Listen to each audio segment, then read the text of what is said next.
of days with paid time off, and insisting on humiliating pat-downs during lunch breaks to ensure they never felt like trusted or valued employees. Other small businesses might have given me benefits or, let me take a day off. But everyone here at Gilman's does their best to treat you like you're a totally replaceable tool for generating profit. This is the Onion News Network.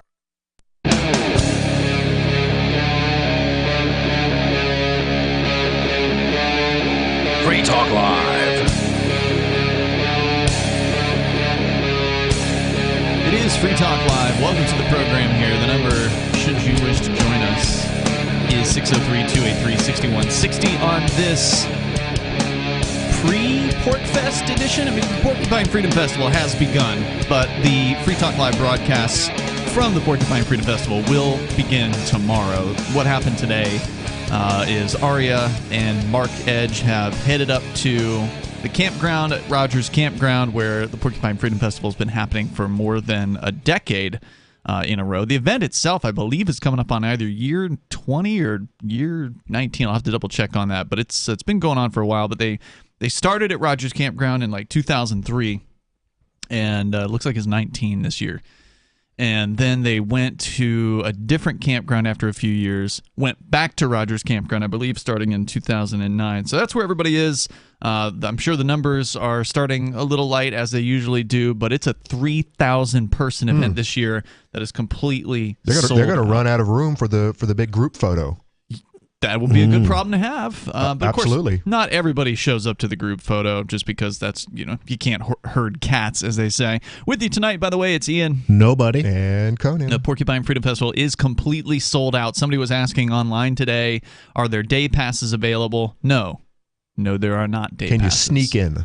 I don't know. That is an important question, Conan, because for most of its history, the Porcupine Freedom Festival has been a pretty loose thing. Like, if you're on the campground and you're not going to Porkfest, that was fine in the past. And then there was a period of time when People the were organizers were cracking down, and they had like security agents roving searching around on cars, golf carts. Looking for passes and that sort of thing. And then the attendance had a downturn. After that, after they went real crazy with the security and all the rules, attendance had a downturn. And what happened was there was an event called Forkfest that started, which is, by the way, entering its 6th year. That starts next Monday on the same campground. And the people that wanted to have this alternative festival said, we're tired of all the rules. We're tired of the vendor fees and all the stuff that has sort of been cooked up over the years. According to the organizers, they believed that it was making Porkfest better, but a lot of people said, no, it's going too far. It's gone away from the original drive of the event, the original vision for what Porkfest was. And so they created a decentralized alternative. And what ended up happening was, at least what I like to believe, is that the people who were sort of protesting the Porcupine Freedom Festival ended up influencing the Porcupine Freedom Festival to go back. That's how the free market works. That's how competition works. In a decentralized direction. And so after completely just scraping the bottom of the barrel for a little while, they decided, all right, well, this isn't working. The old model isn't working anymore of we need vendor fees. We need to tell all the vendors where they have to be and that kind of thing. And they got rid of what they call the Agora Alley, I think is what it was called, or Agora Valley. Yeah. And because no one was locating there anymore. The vendors were starting to voluntarily locate themselves. It was I think it was 2019 was the final year of the old system, because the vendors as a group were so frustrated with all the fees and the rules and all that to vend in this sort of hot spot called Agora Valley on the campground. It was sort of like the rows of RV sites that were the closest to the main area of the pavilion. And so they created their own strip. They created their own vendor area, basically, that was like 5 or 6 rows down. So it was just sort of in the normal camping area.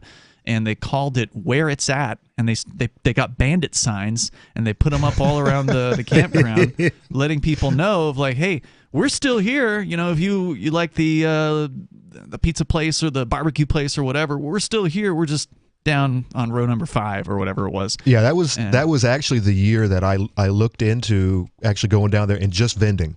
Going back, you mean? Because you used to. I've only actually been to one. Mm-hmm. It was, and by the way, great Really? event. But being away for an entire week is not easy for me. You got a lot of plants and animals. I got animals and and plants and the whole nine in work, and it's just a pain in the butt. But I actually wanted to vend. I was just gonna do food, and I started looking at all their rules and stuff. And I'm like, and having to buy an extra, or having to actually rent a space for vendors. I guess it was the Agora Valley area. You got to pay more. I had to pay more, and I'm like, you know what? This is no, screw this. Yeah. And I guess they have. I guess enough vendors or like-minded people like me decided to back off, and I guess it is reflected on present day ideas on how to run the system, which is, and this is, like I said, it's a good thing that it was just in time. that they've come to their senses, in my opinion. Yeah, there's definitely a downturn in the Agora Valley population. I remember that the one year that it was just 2019 was like a ghost town. Yeah, there were more vendors outside Agora Valley than inside. Yeah, there was one guy. There was like one guy who was there selling knives or something like that, and he didn't get the memo.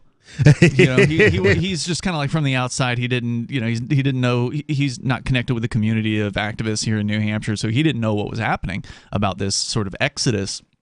And he ended up going to Rogers Campground and asking if he could change his campsite to leave Agora Valley and go to this hot spot. And so that's where it was at. Yeah, he ended up migrating away. And so the organizers of the event, I think they finally got the message, and they said, all right, well, 2020, we're going to decentralize. We're going to go back to the old style. We're going to let people set up wherever they damn well want. First come, first serve. If you want to get the Agora Valley spots, you can just get them a regular price, right? Regular rental from the campground kind of price. And it went really well. The life came back to that event. Isn't that something? Instantly. Isn't that the core, one of the core tenets, of how central planners screw everything up? Yeah. Just let people do what they do. Even well-intentioned libertarian central planners still fail. And so it was a really wonderful thing. Now, what we saw happen after that, and I didn't get to go, and neither did you last year, nobody. You were still in jail. I was out, but I was on an incredibly restrictive set of bail conditions. They wouldn't even let me. I couldn't leave my house without asking for permission in advance. And even though I asked for permission to go, they told me, nope, you can't go. I couldn't even go up for a day. They wouldn't even let me leave my house for that.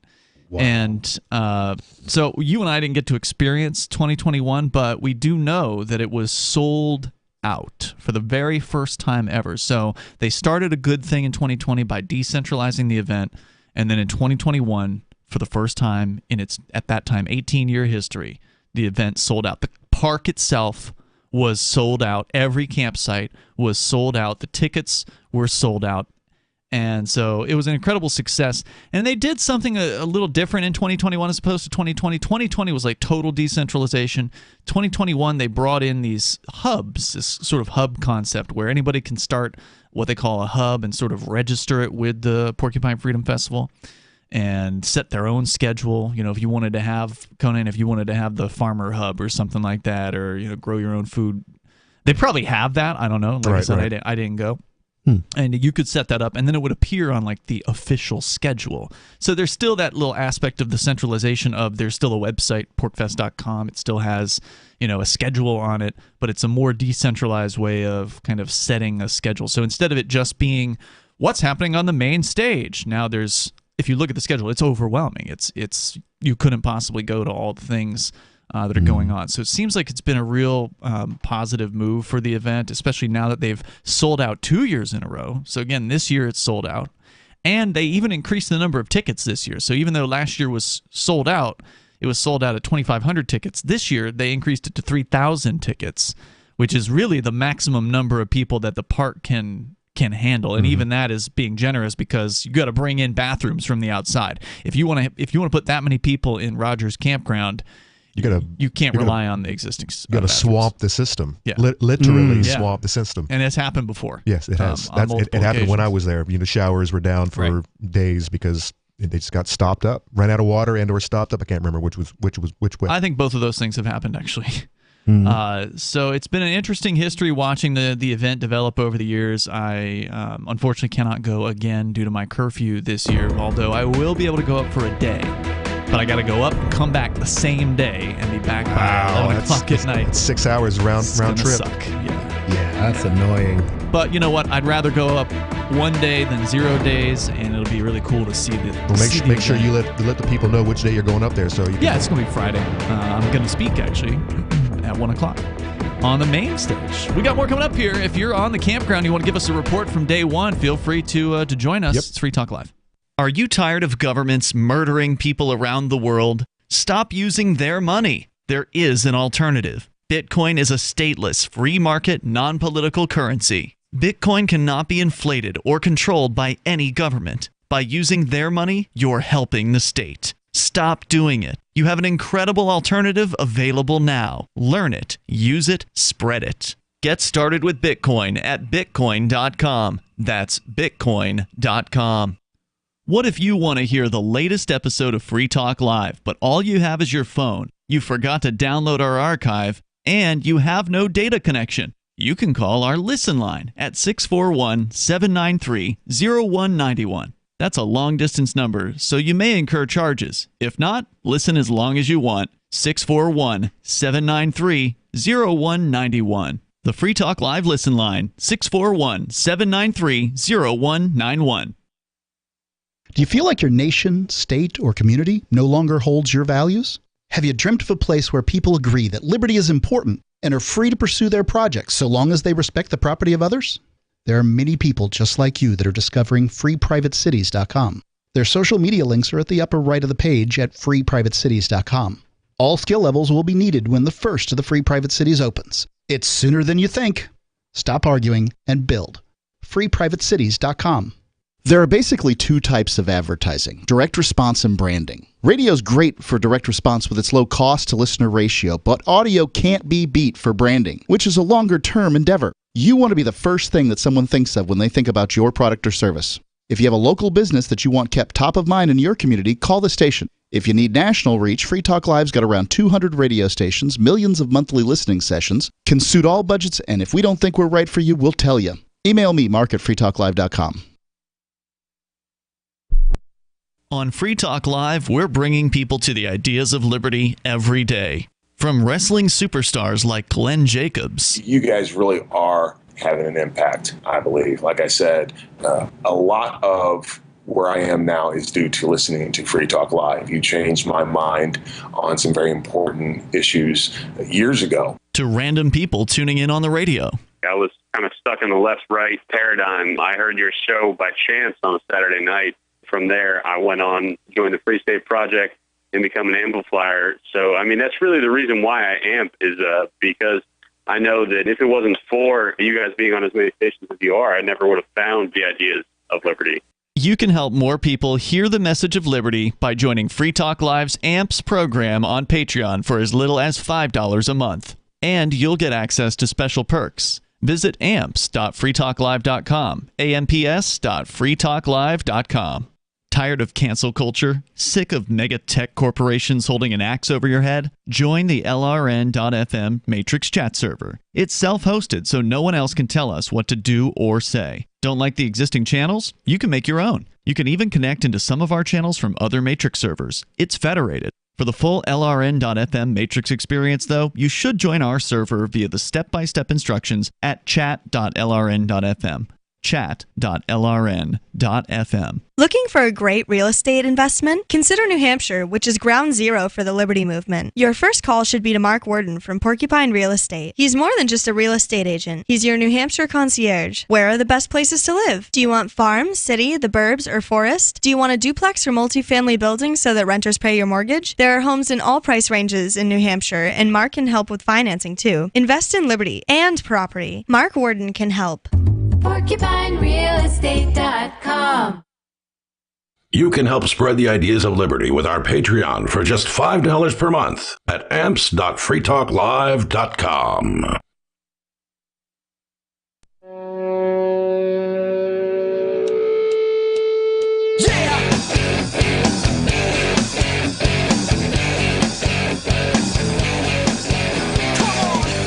It is Free Talk Live, and you can join us here. The number is 603-283-6160. And bring up whatever you want to discuss at 603-283-6160. Porcupine Freedom Festival is kicking off today. It was kind of like day zero, if you will. They're still setting up the tents. The Porcupine Freedom Festival is in its 19th year. It's an amazing, very successful libertarian camping event that is completely sold out for the second year in a row. I believe the registration tent opened at 3 o'clock in the afternoon. Normally it's open at 8 or 9 in the morning or something like that on most the rest of the week. That's when it'll be likely. But they were still setting up the tents this morning, so it's kind of a setup day. The vendors are arriving likely. They're getting their stuff set up. Usually there's some early birds. Some people show up on Sunday and Saturday and they get set up early. So there's sometimes you can eat something if you're there earlier on the weekend, but usually it's cool. It's cold mornings, so yeah, that's right. Historically, I think that a lot of rain and a lot of heat. But for whatever reason, it's been cool this whole weekend. You can get rain, that's for sure. Sometimes it's a lot. Sometimes it's barely any. Sometimes you get a little bit here and there, and that's about it. So you never know what the weather's going to do up there. The old joke is it's New England. If you don't like the weather, wait 5 minutes. Yep. So it's Ian Nobody and Conan here in the studio tonight doing what is probably going to be the last live show of the week, or maybe the next 2 weeks, depending on how things go on the campsite. Both Aria and Mark are there. They've got the campsite set up at RV Site 46. So if you're at the Porcupine Freedom Festival, you want to swing by and say hi to the Free Talk Live crew, that's where you'll find us. It's fairly easy to find. It's near one of the end caps on the RV rows. So we'll look forward to seeing you there. We have, of course, Free Talk Live and LRN.FM bumper stickers on hand, and also the Shire Society lanyards that a lot of people like. The Shire Society, of course, is a voluntary association of individuals who've declared their independence from the state, and that was formed, by the way, at the Porcupine Freedom Festival back in 2010. That was 12 years ago. That's the year Ron Paul was there, right? No, I don't think Ron Paul's ever been to the Porcupine Freedom Festival. Really? No, he spoke years ago, I think probably 2008 at the Liberty Forum. Oh, okay. And it was either 2008 or 2007, somewhere in that range. One of the earliest Liberty Forums. The main speaker was Ron Paul, and boy, they packed the house for that one. Oh, but no, I don't think he's ever come out to PorcFest. However, Ron Paul has signed the Shire Society Declaration.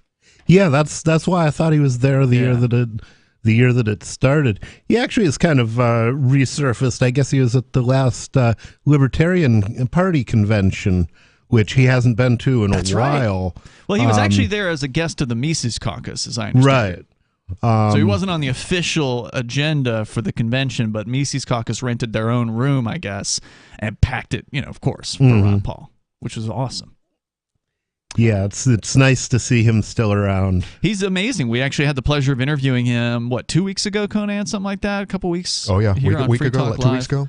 And it was an excellent interview. If you missed it, you can go to freetalklive.com. You cut that one out, right, as a single segment? Yeah, it's out there. Freetalklive.com. Just scroll down the page a little bit. You'll find the Ron Paul interview. So if you want to join the show here, the number is 603-283-6160. Just, kind of doing a quick recap on what is the Porcupine Freedom Festival. It's basically the main opportunity that people have to come up and experience what it's like to be around a countless number of libertarians, more people than you could possibly meet. In fact, as a sold-out event with 3,000 tickets sold, there's a good chance, even if you are if you know somebody's going, you might not even run into them. There's that many people at this festival. I think it's arguably the biggest libertarian festival out there. I know that Freedom Fest claims to be the biggest, which is a convention. It's not really a festival, but it's a hotel convention in Vegas. I don't think so. Well, they count the conservatives too. Yeah, that's a good point. And there's a lot of conservatives at Freedom Fest.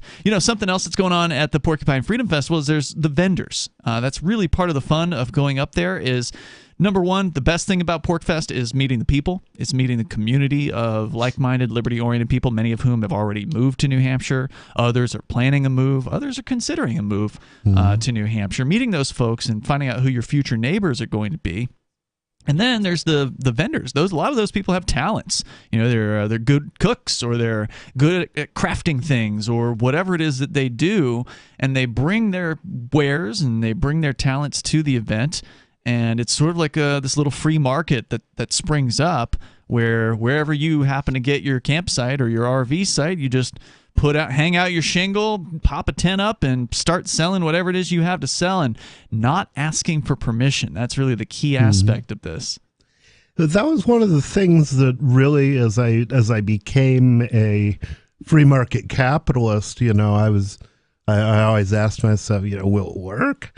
And I thought back to my days of going to Grateful Dead shows. And they used to have a thing called Shakedown Street that was a similar thing. It was just where all the vendors set up, and everything they did was illegal. So there was zero regulation because you can't regulate what's illegal, right? And there was never a problem, and that was one of the things that really convinced me that we don't need all this nonsense from the government. And they had their own ways of kind of dealing with problems, didn't they? Yeah. I mean, a lot of it was just not worrying about it, But what if somebody showed up and they were, scamming people, ripping people off? Pretty much they just let people know, and stay away from that person. Yeah. Don't buy the brown acid. Don't buy the brown acid. Read the reviews. I know a guy. Read the comments before you buy. Buyer beware. Yeah, I knew a guy who actually claimed that he actually took the brown acid like 5 minutes before that announcement. Oof. Was it about 4 or 5 years ago? Some inspector went to PorkFest and was just harangued. Everyone was following him, videotaping him, asking him questions. Yeah, that's right. That was more than probably 5 years ago, but yeah, it was several years ago for sure. Yeah, he got run off. That video's on Free Keen, and it's pretty entertaining. I think it was the year after Agra Alley.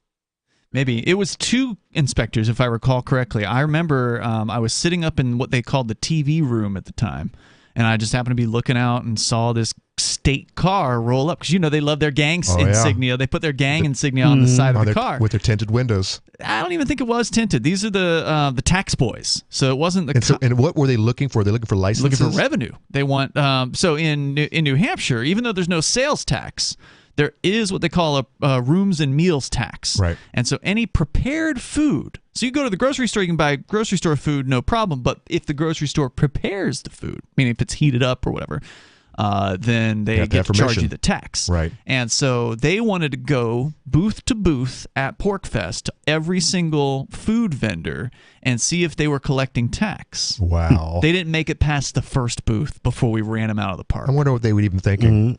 Unless that's what they do every Saturday and Sunday, going around to barbecues and stuff and just harassing peaceful I don't think they knew what they were getting into. Oh, obviously not. Yeah. But I mean, it seemed like they do this all the time. Yeah, of course. And not just like restaurants and stuff, but I mean, they actually go out to events. Sure, why wouldn't they? I mean, they throw their weight around. They're a bunch of thugs, and they're going to intimidate people. And it didn't work. Nope, they got run off. No, it was amazing. So more coming up here. You can join us. The number is 603-283-6160. You can take control of the airwaves. This is Free Talk Live. Free Talk Live's video archives have been on LBRY for years. LBRY is an uncensorable, decentralized, blockchain-based media sharing protocol, and we're big fans of it here on Free Talk Live. In 2020, LBRY launched Odysee, a video sharing website to compete with YouTube, and it's really taking off, now with over 1 million channels, many of whom are disaffected YouTube creators. During YouTube's crackdown for not towing the government line on COVID, the Free Talk Live YouTube channel started receiving strikes and could be completely taken down at any moment. Thankfully, Odysee started offering live streaming, so we're now streaming live every night and posting our video archives permanently to Odysee. You can watch live or anytime on our Odysee channel by visiting video.freetalklive.com. If you want to go all in, download the desktop app at lbry.com, and then every video archive you watch, you'll help seed and keep it online forever. At minimum, we ask you visit video.freetalklive.com and follow us on Odysee today. video.freetalklive.com. From Feature Story News in Washington, I'm Simon Marks. There is travel misery on both sides of the Atlantic. Massive flight disruption in the US. We'll get to that in a moment. But first, the biggest rail strikes for 3 decades will go ahead in the UK after last-minute talks failed to secure a breakthrough. A spokesman for Prime Minister Boris Johnson called the collapse of the talks deeply disappointing, but union leaders claim Number 10 Downing Street is orchestrating the crisis. From FSN's London bureau, Giles Gibson reports. The General Secretary of the RMT trade union, Mick Lynch, said the government had actively prevented a settlement being reached. The strike is being called to protest about thousands of proposed job cuts and pay rates falling behind surging inflation here in the UK. Thousands of staff will go on strike on Tuesday, crippling the British rail network, and more action is planned for later in the week. Giles Gibson, London. Meanwhile, in the US, it's been another day of widespread flight delays and cancellations. Major airlines are suffering a shortage of staff, mostly due to COVID-19, just weeks after the airlines themselves welcomed an end to in-flight mask mandates in the US. The Biden administration is threatening to penalize airlines if the disruptions continue, arguing they should have been better prepared to deal with pent-up demand. At airports across the country, it's been another desperate day for travellers. My sister's getting married, and the reception was tomorrow, but we're not going to make it. To get here to the airport just for our flight to be delayed, and about 11:30 last night, the flight was cancelled. The Israeli government has collapsed and fresh elections are to be held for the 5th time in just 3 years. Prime Minister Naftali Bennett concluded that he could no longer keep a fragile coalition in place. He'll be replaced next week by Yair Lapid, one of his partners who has been serving as alternate Prime Minister. The election is expected to occur in October, meaning months of instability between now and then. On this World Refugee Day, the United Nations is warning that refugees and the internally displaced worldwide may see food rations cut due to rising prices. From FSN's bureau at UN headquarters in New York, Will Denzelo reports. The UN's Food Relief Agency announced it significantly cut rations to refugees. Facing rising food prices and funding constraints, the World Food Programme says it's prioritising its assistance to ensure food reaches the most vulnerable people first. Without fresh funding, the UN agency warns that many facing starvation will be forced to pay with their lives. And the European Union's Foreign Affairs chief said today that Russia's blockade of Ukrainian wheat exports should now be considered a war crime. From bureaus worldwide, this is FSN. Yep, we still do email. Drop your email address in the entry box at freetalklive.com, and you'll be kept in the loop with Free Talk Live.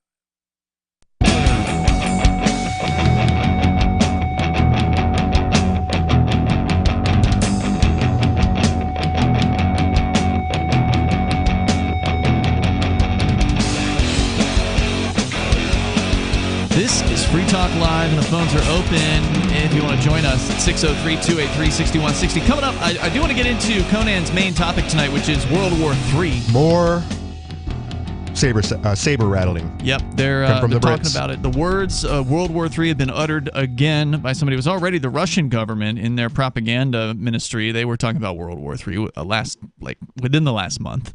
Mm-hmm. So they're not the only ones who are calling this conflict World War III. We're going to get deeper into that coming up. With you tonight, by the way, it's Ian. Nobody. And Conan. But, of course, the Porcupine Freedom Festival has kicked off today. That's where we started the show, just kind of summarizing the event. Even though none of us are actually at it, the actual broadcasts from the Porcupine Freedom Festival will begin tomorrow. Our crew, Aria and Mark, are on site. They got the tent all set up, and vendors, I'm sure, have been rolling in all day. I don't know yet if Suzanne is there from Truth Smacks, but she is intending to be there.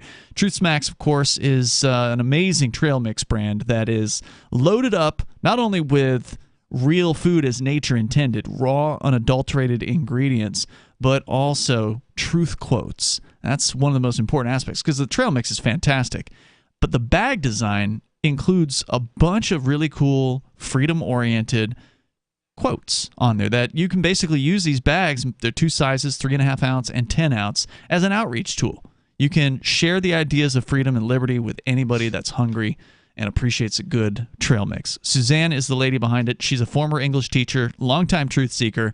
She started this trail mix brand, making it, bagging it, and sealing it up herself in a commercial kitchen down in Naples, Florida. And again, you can get it in 2 flavors, the original mix and the peppermint infused. Just go to truthsmacks.com/shop, and you can smack your friends and family with the truth. Oh, yeah. It's truthsmacks.com/shop. And again, if you're going to be at the Porcupine Freedom Festival, you get to meet Suzanne. Can and I try just them out say for yourself. one thing, Suzanne, sales pitch here? Add a cereal.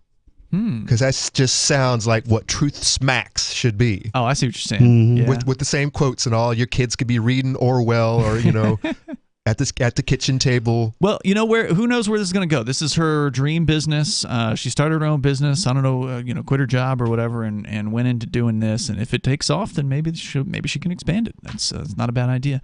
So again, check out truthsmacks.com/shop. We go to Sam. He's in Ohio. You're on Free Talk Live. Go ahead, Sam. Yeah, I just wanted to comment on you talking in the last segment about tax protesting. And I know before you've said that not paying property taxes would be a bad idea. So what would you I think it's a great idea if you can actually find the people with the balls to do it. Yeah, if you can get away with it, if you could get your whole neighborhood, like for example, me, all 500 of us just decided to not pay anymore. Shoot, if you could get 20% of them, that'd be huge. Yeah. Well, the issue that I see with it is that the government would end up richer because they would just come in and take your property. They'll take your property, and then they sell your property. But the idea and then would they be sell it. But the thing is, if you were willing to fight back and you had enough people that you could, then yeah, you could definitely deprive the government of some revenue that way. But the thing is, when they take people's property for non-payment of taxes, it's usually done under the cover of darkness. So what'll happen is the typical situation is somebody dies. Yep. Right? Like some elderly folks who didn't write a will or whatever, they pass away, somebody finds their bodies in their house, and then it's like, okay, well, what do we do with this property? The government takes it, they put it up on a tax sale, and then it's gone and sold to somebody. And this year and last year, they're making profit. Because taxes are up? Well, real estate's up. Real estate's way up. Yeah, and so therefore taxes are up. But they don't usually take tax or take property from protesters because protesters, there aren't any of them. I mean, we know the one guy, Jay Noon, who actually did protest property taxes by not paying them on a property that he had down in Palmer, Mass. And he's got that property now? I don't know. It's not Jay Noon. They took it from him, unfortunately. But the thing is, Jay Noon was a single man. He was known around town as a freedom advocate, tax protest kind of person, and we did manage to successfully delay them stealing his property by like 6 months by occupying his front yard on the day that they were originally supposed to come down there and do that. Because when you got a bunch of people, it changes the game.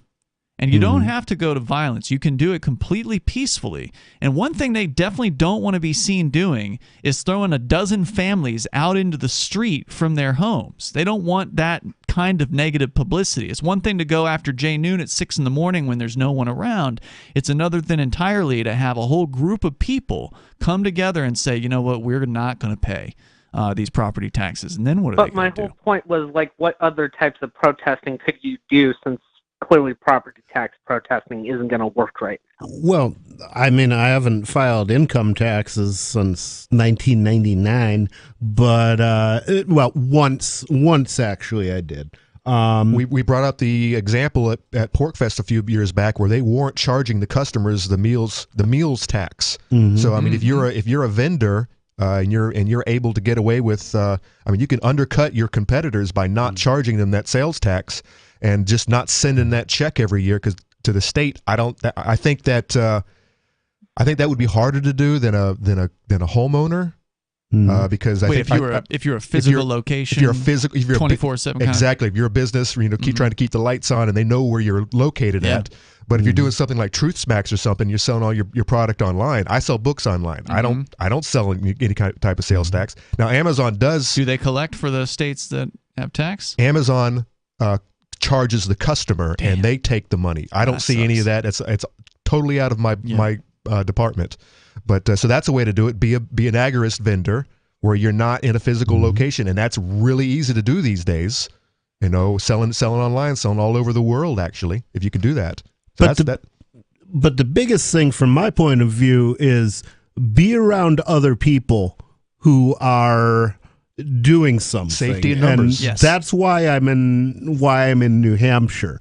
You know, the whole idea of the Free State Project is to gather people in one place where, you know, there may come a time when there's enough of us in New Hampshire that we can get away with boycotting property tax, or even portions of the property tax that you don't agree with. Like, I don't have a problem with maintaining my road in front of my house. I'm perfectly fine with that. But the school, the police, the government schools, most of the police, I'm okay with the fire department, but the police, we don't need. I think we're up like $7 million in a year, for our little quaint little town here. Well, I think you made the best point here, nobody, and that is that the people is what matters. Having a large number of people in the same physical area that can back each other up and help out. It isn't perfect. You know, we still are facing, significant amount of time. Ari and I are facing a significant amount of time behind bars. In the Crypto 6 case, you already spent 6 months behind bars. It's like, it's not going to guarantee the government isn't going to go after you, that they're not going to crack down upon you. But it is going to make that process a little less scary. It's going to make that process a little more you could deal with it better. And it makes things possible that previously were impossible. So just to go back to the story about the Porcupine Freedom Festival, when the 2 tax agents showed up, mind you, this is a decade in to the event. I mean, more than a decade. I think probably it was probably like 2015 or 2014 or something like that. So this thing had been going on for 11 years or 12 years or whatever at that point. And so this is the first time that these government goons showed up, and they thought they were going to be able to throw their weight around. And if there was only just me that had gone after him with a video camera, they might have just kept on going from booth to booth and just ignoring me. Right? But because there were at least a dozen people, maybe more, I could pull up the video and try to count, probably 15 people or something like that, that literally surrounded these goons and shouted them back to their car and off the property, that pressure from social pressure, they couldn't hack it. Yep. This is the same thing with the gun argument when they talk about taking our guns away from us. They don't have the numbers. We outnumber them. Right. They need 99 to 1, less than 1%. But if they get us one by one, they could do it. And you don't stand up for your neighbors, then it's just a matter of time before they come for you. The number here is 603-283-6160. We'll bring Sam back here because it is an important discussion if he wants to continue with that. Plus, I hear Aria will be calling in after she finishes dinner with a PorcFest update. More coming up. The Free State Project has reached its goal of 20,000 liberty lovers who've pledged to move to New Hampshire and get active to achieve liberty in our lifetime. Perhaps you're trying to figure out what part of New Hampshire should be your destination.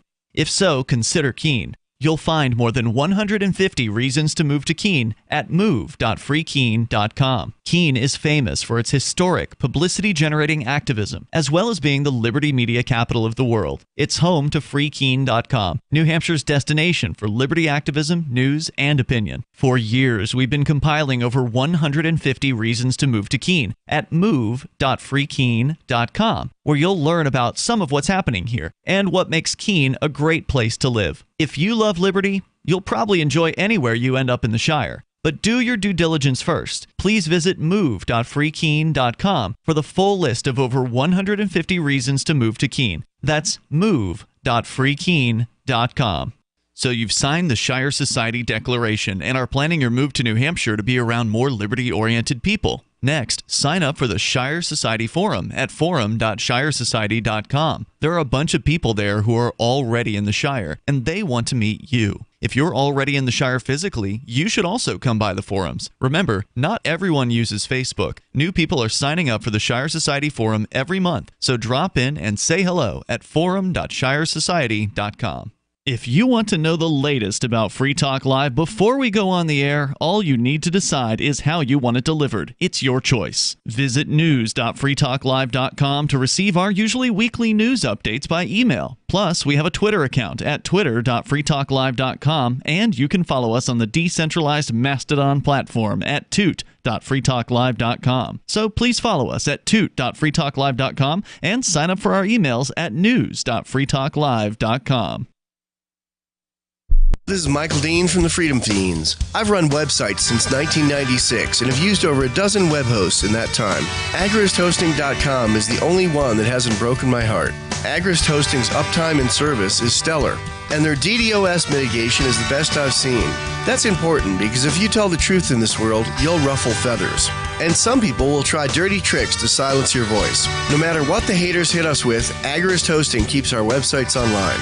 If you have a mission-critical commercial presence or a world-changing activism site, you cannot tolerate any skullduggery. So go with agristhosting.com. Have a WordPress or blog site, but you're not satisfied with performance or uptime? Or just want raw hosting? Want to pay with Bitcoin?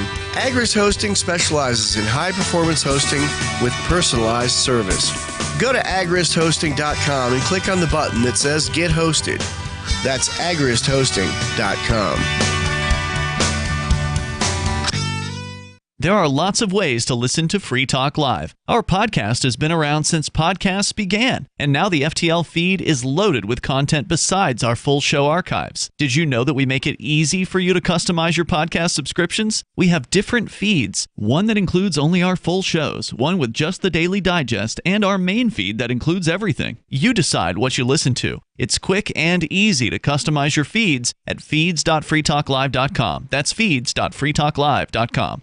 The new 4th edition of Healing Our World, The Compassion of Libertarianism, will take your understanding of liberty to a deeper level and has over 1,300 updated references, new cartoons, and a foreword by Dr. Ron Paul. With discounts for multiple book purchases, the 4th edition of Healing Our World is a great gift for the liberals, pragmatists, environmentalists, and Christians in your life who think libertarianism is cold-hearted. Get yours today at healing.freetalklive.com and use promo code FTL for a $5 discount. Got Telegram? You can follow our channel there and discuss show prep with other listeners at telegram.freetalklive.com.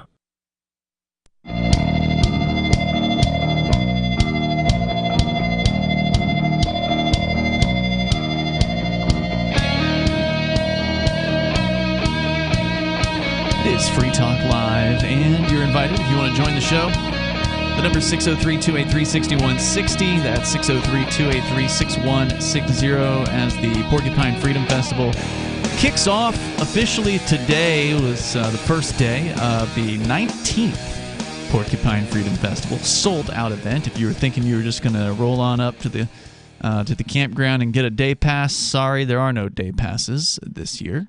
There's 3,000 tickets, and they all sold out a few months ago. And so you can learn more about it. It's over at porkfest.com. Of course, next week, Forkfest happens, and there is no sold-out status unless the campground itself sells out at Forkfest because there's no tickets. It's an open-source, decentralized libertarian camping festival, and you can learn more about it at forkfest.party. That's forkfest.party. Ian, Nobody, and Conan in the studio tonight. Coming up, we got to get into Great Britain apparently is already talking about its World War III. And Conan, you have a story about that. That's on the way. But first, we're going to continue here with Sam in Ohio. Sam, he's a younger, liberty-minded guy. He's been calling the show for a little while, and he's definitely interested in activism. Probably not a whole lot of it happening there in Ohio. But he's still excited and called in tonight asking questions about protests. And Sam, you were talking about property taxes, and that's one of the hardest ones to get involved in. Well, I was referring to it in terms of the fact that we were talking about the Porcupine Freedom Fest, and they were doing tax protesting, basically. Oh, well, that's way different, right? So property tax, you would. I wouldn't even call what was going on at Porkfest a protest. It was just it was just people living their lives without it being interfered with. They weren't making a point to say, hey, government, guess what we're doing? Nah. Look at us over here doing what we're doing. But of course, the government found out about what was going on because there ended up being news coverage, and the word got around to the tax enforcers that there's this festival happening, and where's our revenue, right? Like they know there's a festival happening, they know there's a couple thousand people attending it, and they're getting zero revenue out of the event. So of course they figured they'd show up and try to intimidate people. But that's one thing. It's a whole other story to actually ask somebody who has a $200,000 house to put it on the line, or a business, and risk having that stolen. So, we're a long way away, I think, from having a property tax protest. It would take a significant number of people with serious huevos to have that happen. But as you pointed out, Conan, what happens every year at the Porcupine Freedom Festival, it's just people living life. It's just not asking for permission. That's what's happening. That's not a protest. But what I'm referring to is, in my mind, is a protest in terms of the fact that people weren't afraid to not pay the 9% that you talked about before. Yeah, they weren't afraid because they had the numbers.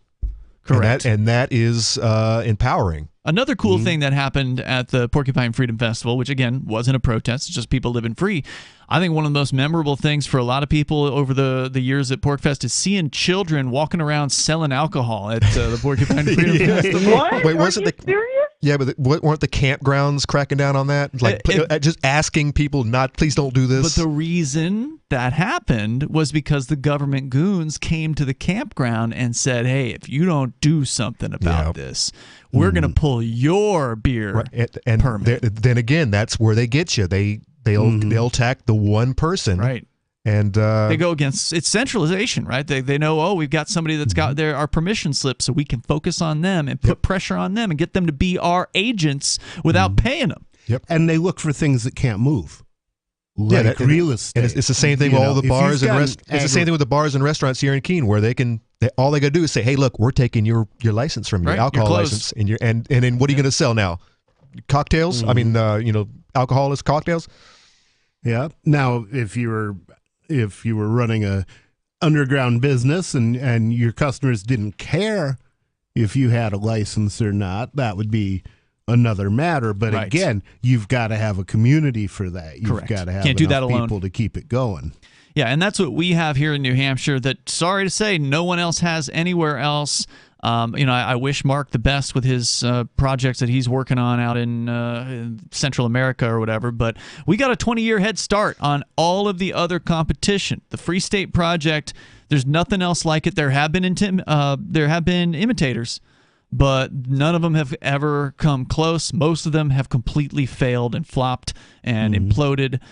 Because there's just not enough libertarians to make two large communities work. You got to have one big community in one geographic area in a small state, and New Hampshire is that place. Sam, anything else you want to comment on? Go ahead.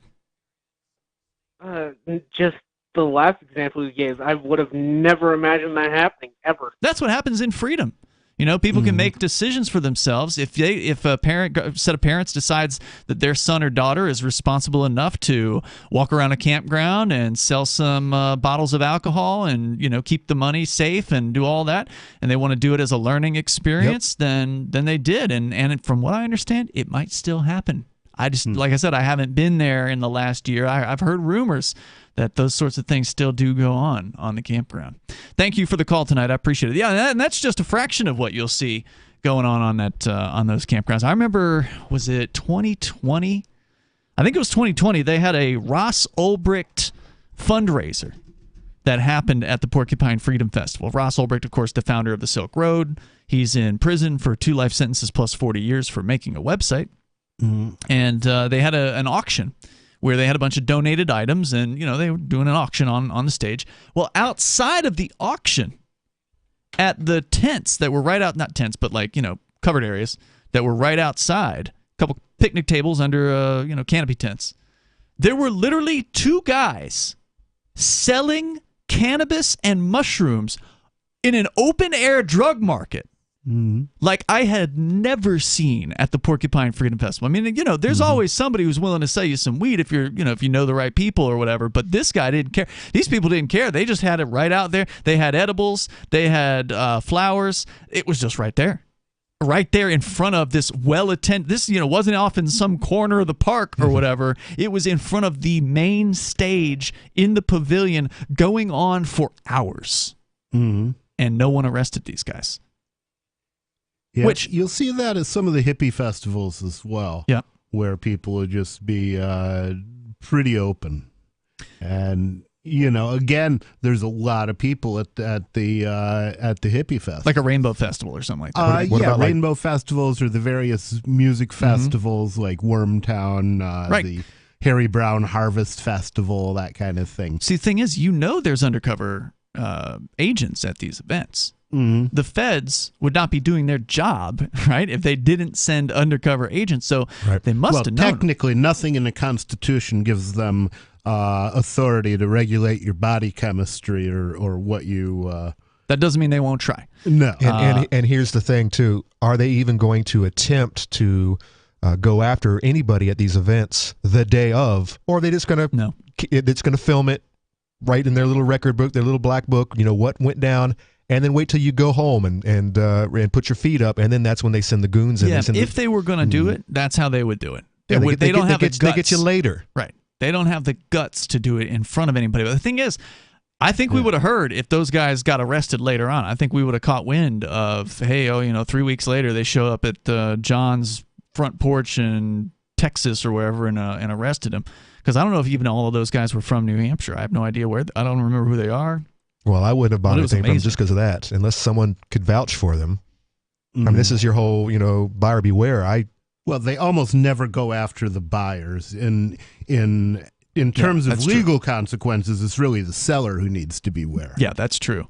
I'm talking about getting some bad edibles or something. I mean, it's if you're worried about that, just buy the weed. I mean, you're not gonna get bad weed unless it's got mold all over it. Well, I'm worried about something that might be laced in it. No, they don't do that. Good Lord! All right, hey, look, that's like drug war. I would wait 24 hours, and I would just see what happens. Yeah. And then they'll move town. Yeah, they're not there anymore. So I would have been out of luck. You don't generally smoke a lot of weed. No, I don't smoke at all. That's a drug war myth, man. They don't lace weed with anything. I had some laced stuff one time, and it put me on It probably had mold Well, on there it. are people who do. There are people who put out who have poisoned weed and it's actually caused people to die, but it was the government that did it.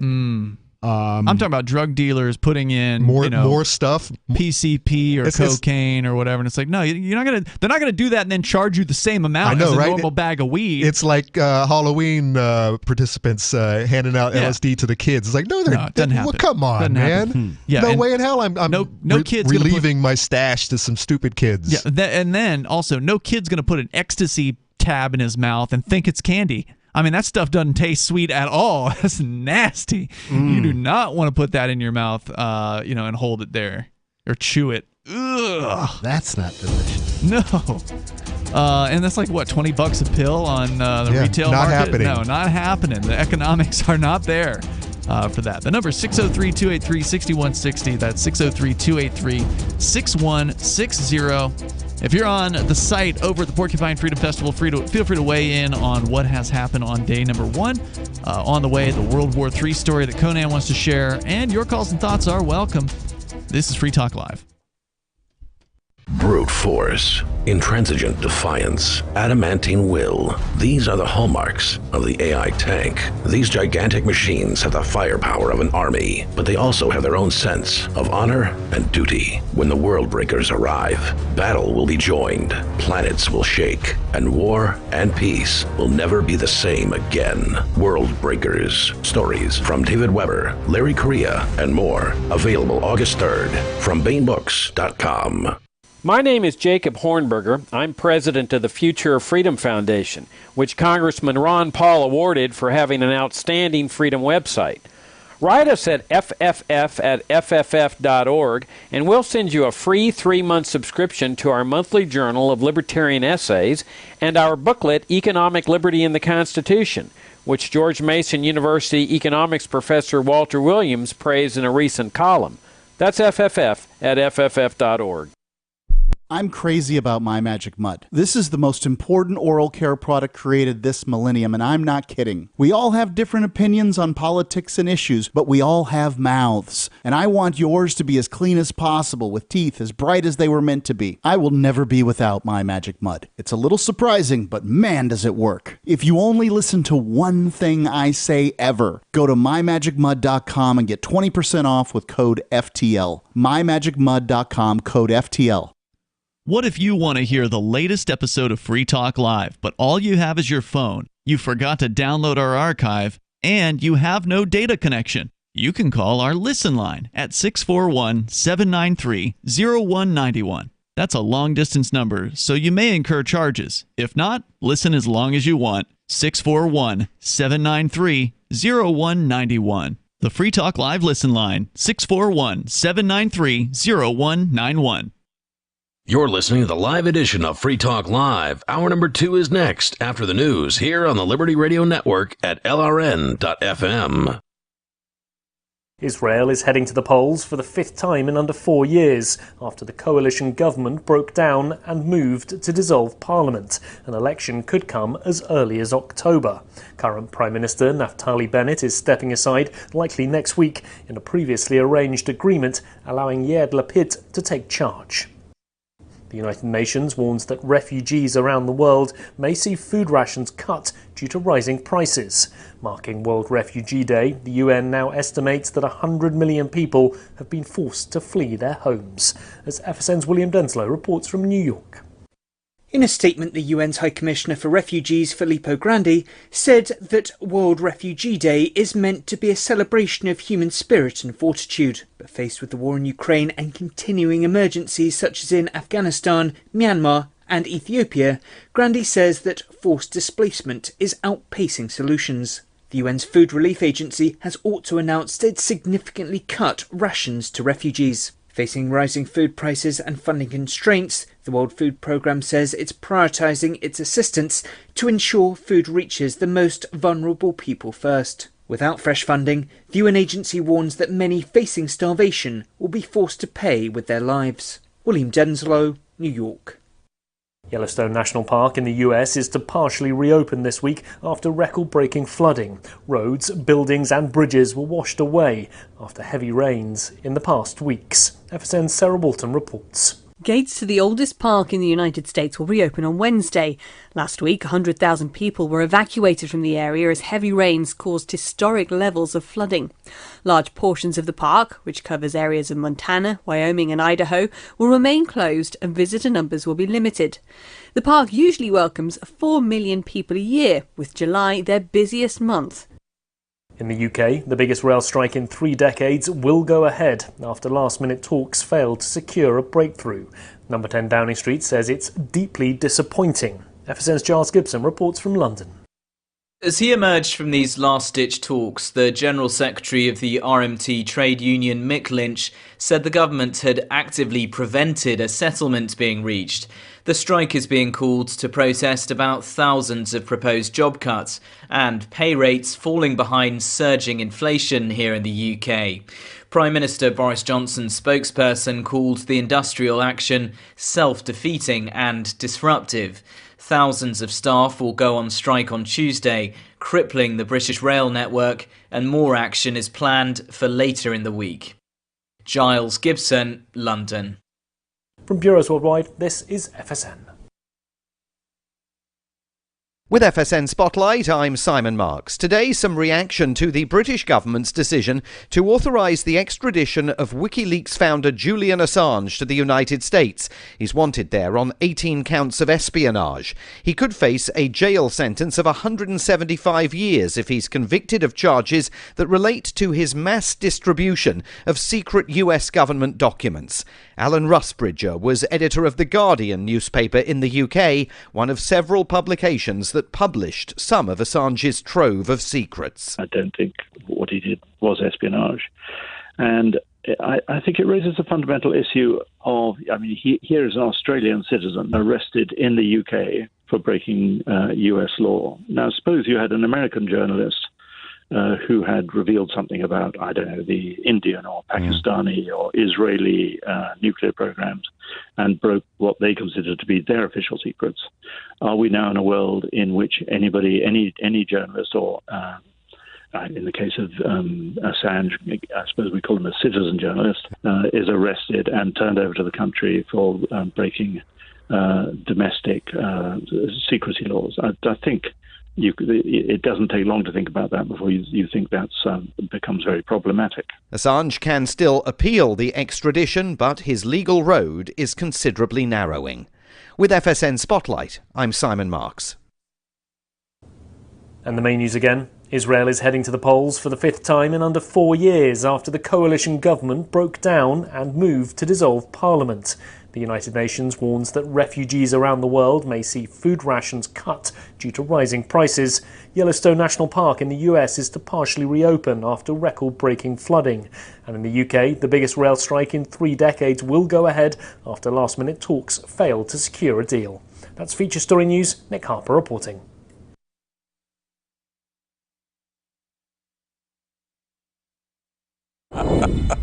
If you're a parent, chances are you know all about the Spooky Truth books, with subjects ranging from shadowy fraternal organizations to mind-controlling TV shows. Kids can't get enough of this series of short, scary children's novels. And Spooky Truth author K.L. Graves is joining us this morning. Thanks for having me. Now, my kids just love these books. In just 4 years, you've put out 25 books. It came from Tower 7, Curse of the Chemtrails, The Zionist Who Cried Holocaust. Now, this stuff has really been catching on. Over 40 million copies sold, so many bestsellers out there. I've been thrilled. Before this series, I was self-publishing pamphlets and handing them out on the train. Now I get emails from teachers and parents all the time telling me that my books are all their kids can talk about. Oh, well, it's true. My son used to hate to read. Now he's holed up in the basement with these Spooky Truth books all day and night. Says he never watches TV, doesn't even want tap water anymore. He just loves reading so much. This is the Onion News Network.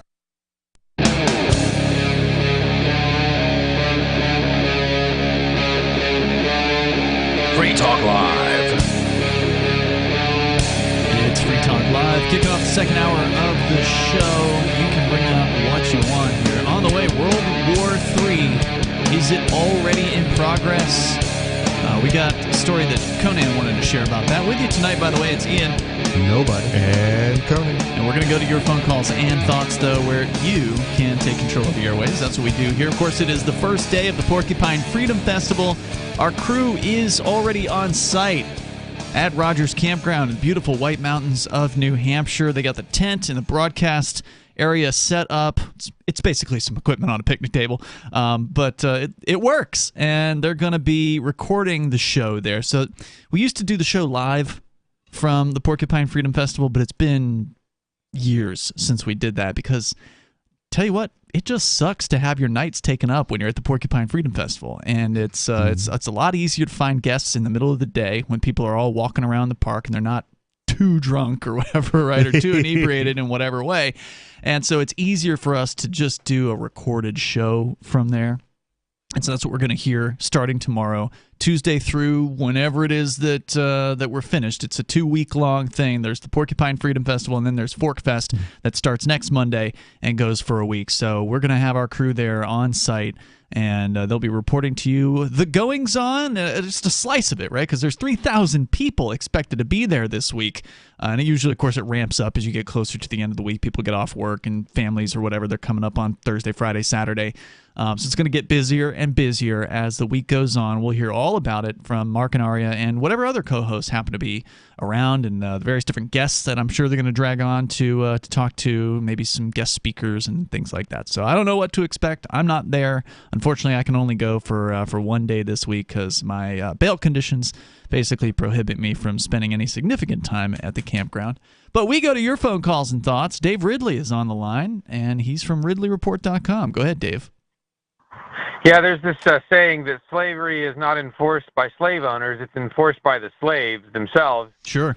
The latest reminder of that comes in the actions of the NH Nurse Practitioner Association. There's a bill in New Hampshire to try and let people get ivermectin from a pharmacist directly without having to get a prescription.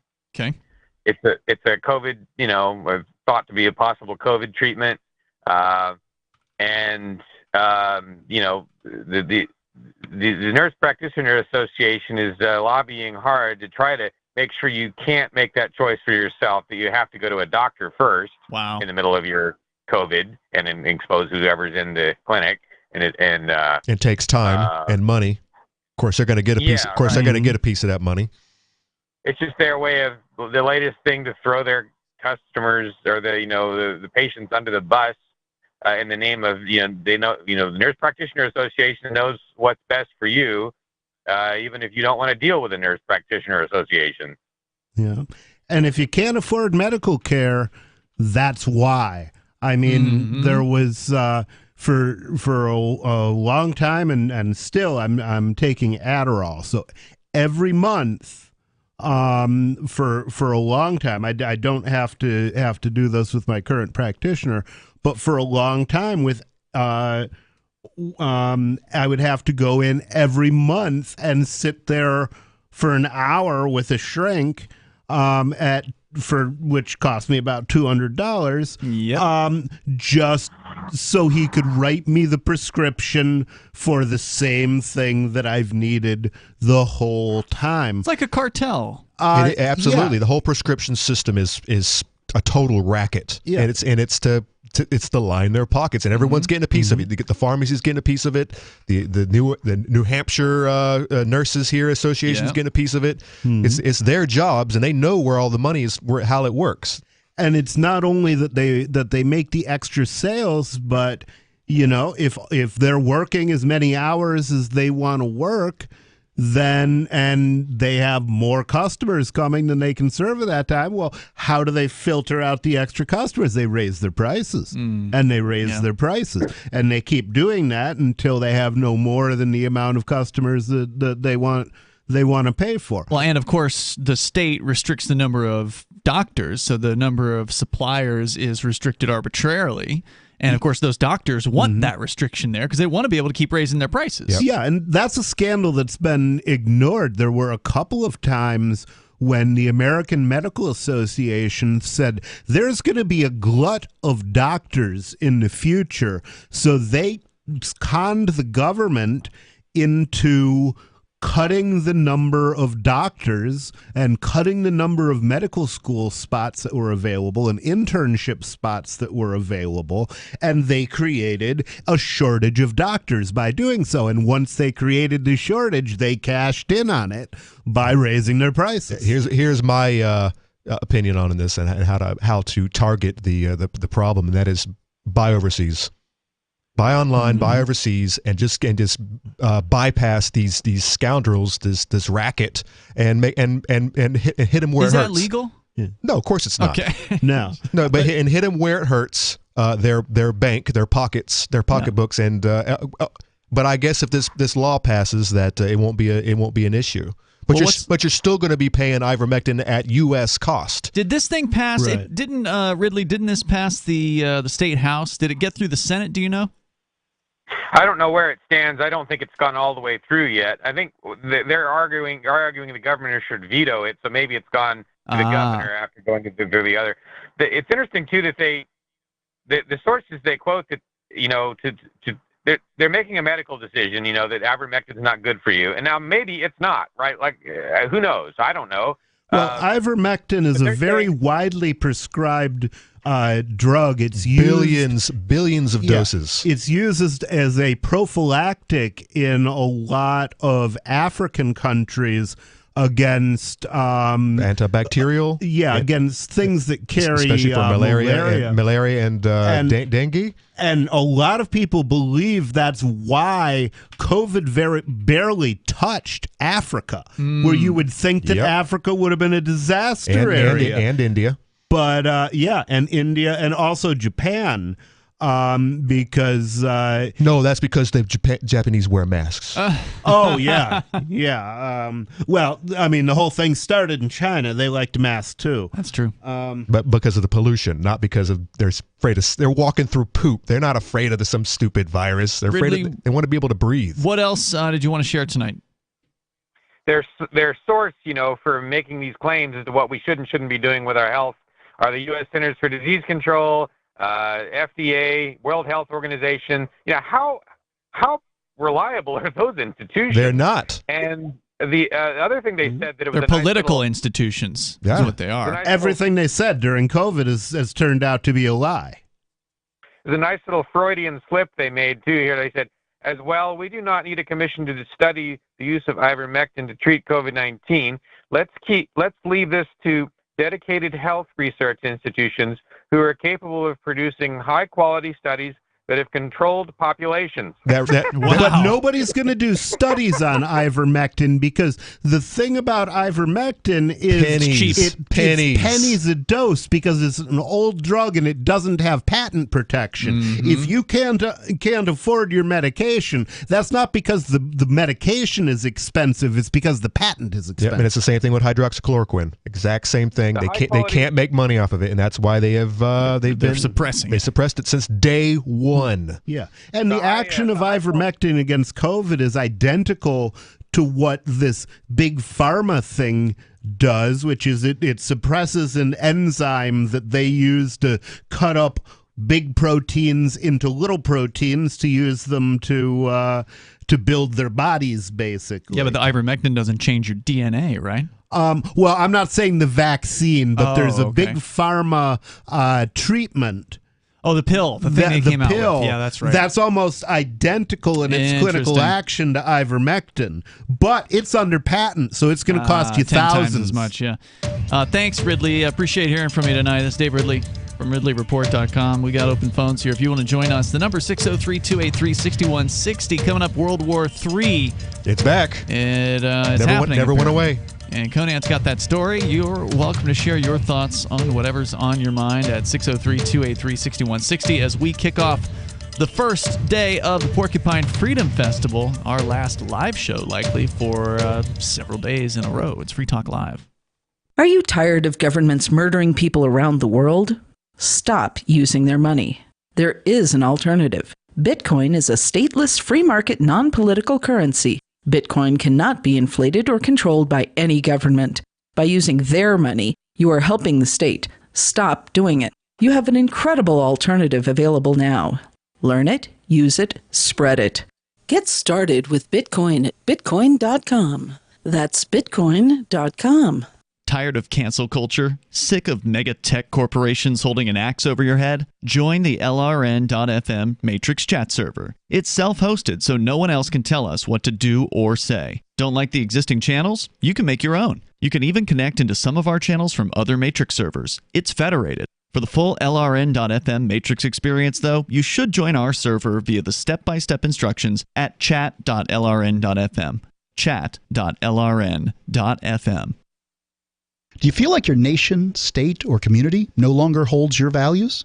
Have you dreamt of a place where people agree that liberty is important and are free to pursue their projects so long as they respect the property of others? There are many people just like you that are discovering freeprivatecities.com.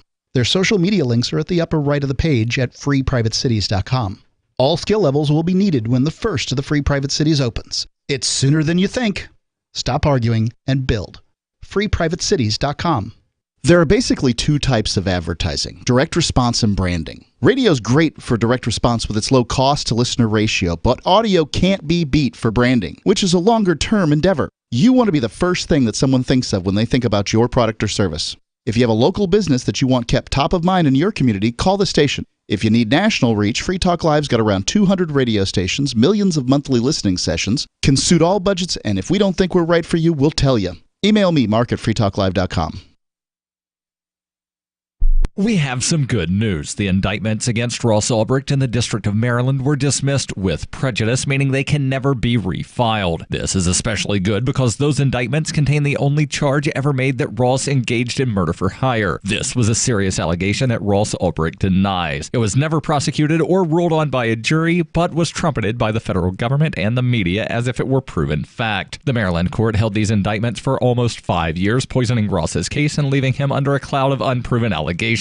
As explained in Ross's appeal to the Supreme Court, the fact that the judge used these allegations to give Ross a draconian sentence of double life without parole violated his Sixth Amendment right to a jury trial. Judges are required to issue sentences based on convictions decided by a jury, not unproven allegations never even charged at trial. Although this is a positive development, the dropped indictment will not set Ross free. Now, a presidential pardon is Ross's only hope of freedom. Sign the petition at freeross.org. freeross.org. If you want to know the latest about Free Talk Live before we go on the air, all you need to decide is how you want it delivered. It's your choice. Visit news.freetalklive.com to receive our usually weekly news updates by email. Plus, we have a Twitter account at twitter.freetalklive.com, and you can follow us on the decentralized Mastodon platform at toot.freetalklive.com. So please follow us at toot.freetalklive.com and sign up for our emails at news.freetalklive.com. Looking for a great real estate investment? Consider New Hampshire, which is ground zero for the Liberty Movement. Your first call should be to Mark Worden from Porcupine Real Estate. He's more than just a real estate agent. He's your New Hampshire concierge. Where are the best places to live? Do you want farm, city, the burbs, or forest? Do you want a duplex or multifamily building so that renters pay your mortgage? There are homes in all price ranges in New Hampshire, and Mark can help with financing too. Invest in liberty and property. Mark Worden can help. PorcupineRealEstate.com.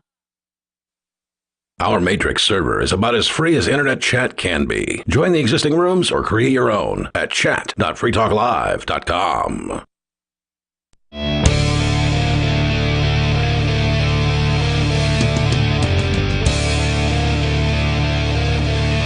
This is Free Talk Live, and you can join us here at 603-283-6160. That's 603-283-6160. Tonight, it's Ian. Nobody.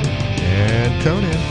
It is festival season, and the Porcupine Freedom Festival's kicking it off today with the very first day, kind of basically the setup day, but I'm sure there's people partying tonight. We're going to get an update coming up here from our very own Aria DeMezzo. She is on the campground, was probably got there around noon today, got everything all set up. They're ready to start broadcasting from the campground, starting with tomorrow night's show. So I'm looking forward to it. It's always fun to listen to the PorcFest shows, especially because I can't go, except for I get to go one day this time. Because, well, I guess I could go every day if I felt like driving 6 hours a day, but no. Ian, what are you going to do with yourself for the next 2 weeks? I got stuff to do, Conan, just like you all do. Right, all right. So we'll be busy here at the Free Talk Live studios in Keene. But it's not just the Porcupine Freedom Festival and the follow-up to it, which is Fork Fest, that starts next Monday. Coming up in July, the 13th through the 16th, Freedom Fest is back in Vegas. And Freedom Fest is probably the largest convention for freedom-minded people. And there are some conservatives there, too. But there's it's an interesting mix. It's all right. Yeah, it's good. It's good for the crowds. You don't want to be a complete bubble. Yeah, right. It's definitely not an echo chamber. We need people to argue with. Yeah, and you will have some interesting discussions there. They're going to cover a bunch of topics: Bitcoin, gold, economics, politics, the Constitution, philosophy, science, technology, vaccines, education, and more. The theme this year is Turning the Tide, and you can get your tickets for $50 off the regular rate by using code FTL50 at freedomfest.com. That's code FTL50. Big name speakers this year: John Cleese. Yeah, that John Cleese. I didn't know he was going to Pork Fest. Python. No, we're talking about Freedom Fest. Oh, I'm sorry. I'm reading about ivermectin. I Ben got totally Stein, sidelined. Glenn Beck, Rand Paul, Spike Cohen, Justin Amash, Andrew Yang is going to be there. No one knows what's up with that unless he's debating someone. Yeah, or maybe something. so. We'll see. It'll be interesting though. Guarantee that. Glenn Greenwald's coming out for it as well. Go to freedomfest.com. It's July 13th through the 16th, happening at the Mirage in Vegas. And our very own Mark Edge is apparently going to be at the conference. I believe he's going to be speaking about locating liberty. which is pretty cool. All right, let's go to the phones here. Gigi is on the line in South Carolina. Hold on, Gigi. Yes. I was just reading a little bit backstory on the ivermectin, trying to figure out what the pill was that Merck was making. By the way, Merck owns ivermectin. It was discovered, ivermectin discovered in 1975. Approved for human use in 1987. Nobody really liked it. There was a Nobel Prize awarded. Oh, for absolutely! It also. Just a couple years ago, for the two discoverers. But you'll like this. You'll like this a whole lot. In 2018, it was the 420th most prescribed most prescribed medication in the world. So it's not something. Slouch. It's no slouch. It's not something they just discovered. And no, they are FDA, CDC, the WHO. They have been leading you around by the nose for the last 2 years, trying to convince you, trying to make their buddies wealthy by forcing you to get their stuff. And so Merck can sell their pill, which is basically ivermectin, but they just renamed it. It's got some ivermectin. Change a molecule here, or something like that, right? Exactly. Kind of does exactly what it's supposed to do, but they'll, but they own the patent on that as well. So it's a scam. It's a total scam. Yeah. And it doesn't take much, apparently, with the depending on how it's used. They did a study in Brazil where they basically dosed people every 15 days. They gave them a minimal dose of ivermectin, and these weren't sick people. This was just as protection, prophylactic, and they found like a 75% reduction in death by COVID by just giving ivermectin to healthy people, and other things like bugs and malaria and lice and all kinds of parasites that were trying to use you for lunch. Let's go to the phones here. Gigi is all on the the line. parasites except the government. Yeah, right. Sadly, I wish we sadly. could just take a pill to make them go away. Gigi, you're on Free Talk Live from South Carolina. Good evening, gentlemen. I had a thought that I would like to pose to our nationwide listening audience, Sure, as well as you gentlemen on the panel. Israel and Germany share incredible diplomatic relations, economically, militarily, socially, agriculturally. The United States and Vietnam as well. Why can't the United States and Cuba do the same? It's long overdue. Hasn't it gotten better in recent years? Yeah, there has been a little better. A slight rolling back. It's I believe you can now actually visit Cuba. Our very own Mark Edge did a few years ago, went to visit Cuba. I did as well. Mm-hmm. What was it like? I did as well, and it was very interesting culturally, geographically, linguistically, a beautiful country, a high literate rate, an incredibly well-educated population, different political system, which is not for us to govern. Yeah, well, I would agree with you there, but of course I definitely support the people in Cuba that would like to end the communist state there. And of course there was a recent controversy, was it last summer, where it was either last summer or 2020, that summer there were major protests. That's correct. But isn't it about time that we end the embargo? I agree, yeah. And, absolutely. That's my concern. Yep, 100%. One of the problems with these embargoes, and you see it when you talk to people about Venezuela, for example, where Venezuela's completely destroyed its economy with socialism. But if you talk to one of these idiot commies, they'll be like, oh, well, they're just failing because they can't trade with the United States because of the embargo. And other than that, they'd be okay. And it's like, well, so you're saying that socialism only works if you have capitalists to trade with. Is that what you're telling me? No, it helps. It does help. Because it should not be used as a scapegoat. Listen, I grew up in Miami, and for many, many years, I was a professor at Florida International University. And the city of Doral has a huge Venezuelan population. Of course, Miami-Dade County has a very, very sizable Cuban population. And, they have a lot of different opinions within both their communities regarding what both of you are saying. Thank you, Gigi, for the call tonight. Definitely appreciate hearing from you. Yeah, she's absolutely right. The embargo gives the socialists the excuse to point the finger at the U.S. government and say, they're the source of all of our woes. And, while your point is absolutely correct on it, Nobody, it still gives them that an excuse, boogeyman, right? An excuse, a scapegoat. Yeah. And so if that doesn't exist, that's one more thing they can't point to. I say lift them. Let us. If you want to do business with a commie country, It's an individual. You're doing business with the individual, unless you're actually selling something to the government. To their government. Well, but that's how communism works, though, right? Yeah. I mean, are all the businesses basically in the government's pocket? Well, I mean, not in Venezuela per se, and they've got socialism, right? Cuba. So, yeah, it's not so much as much these more days. Complex. As an ethical question, is it okay to do business with your enemy? Commies are my enemies. There's more coming up. Good question. We can address that on the way. The number is 603-283-6160. And who's the bad guy when it comes to World War III? We're going to still get to that topic. That's on the way as well. This is Free Talk Live. Isn't it? Yep.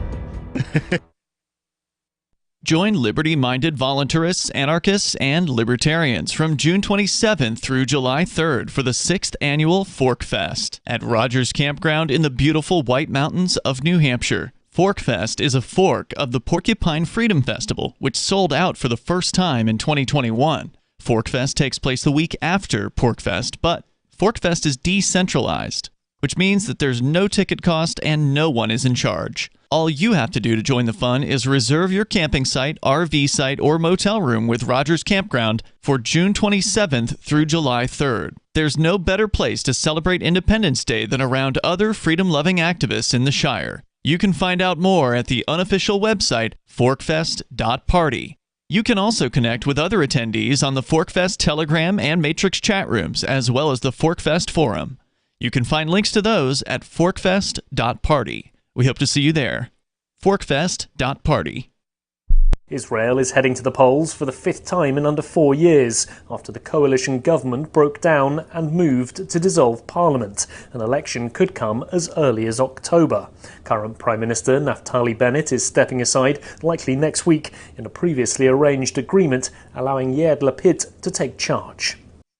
The United Nations warns that refugees around the world may see food rations cut due to rising prices.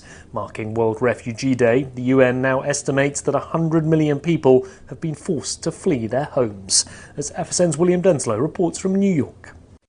In a statement, the UN's High Commissioner for Refugees, Filippo Grandi, said that World Refugee Day is meant to be a celebration of human spirit and fortitude. But faced with the war in Ukraine and continuing emergencies such as in Afghanistan, Myanmar and Ethiopia, Grandi says that forced displacement is outpacing solutions. The UN's Food Relief Agency has also announced it's significantly cut rations to refugees. Facing rising food prices and funding constraints, the World Food Programme says it's prioritising its assistance to ensure food reaches the most vulnerable people first. Without fresh funding, the UN agency warns that many facing starvation will be forced to pay with their lives. William Denslow, New York. Yellowstone National Park in the US is to partially reopen this week after record-breaking flooding. Roads, buildings and bridges were washed away after heavy rains in the past weeks. FSN's Sarah Walton reports. Gates to the oldest park in the United States will reopen on Wednesday. Last week, 100,000 people were evacuated from the area as heavy rains caused historic levels of flooding. Large portions of the park, which covers areas of Montana, Wyoming and Idaho, will remain closed and visitor numbers will be limited. The park usually welcomes 4 million people a year, with July their busiest month. In the UK, the biggest rail strike in 3 decades will go ahead after last-minute talks failed to secure a breakthrough. Number 10 Downing Street says it's deeply disappointing. FSN's Giles Gibson reports from London. As he emerged from these last-ditch talks, the General Secretary of the RMT trade union, Mick Lynch, said the government had actively prevented a settlement being reached. The strike is being called to protest about thousands of proposed job cuts and pay rates falling behind surging inflation here in the UK. Prime Minister Boris Johnson's spokesperson called the industrial action self-defeating and disruptive. Thousands of staff will go on strike on Tuesday, crippling the British rail network, and more action is planned for later in the week. Giles Gibson, London.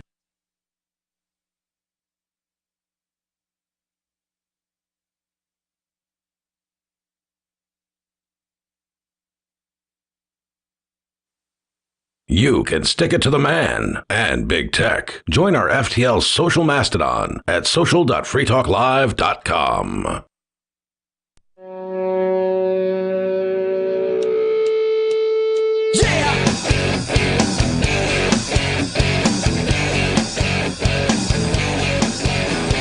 It is Free Talk Live. Phones are open. You can bring up whatever you want. Coming up, World War III. We're talking about it. Apparently, the country of the United Kingdom may be getting into the fight.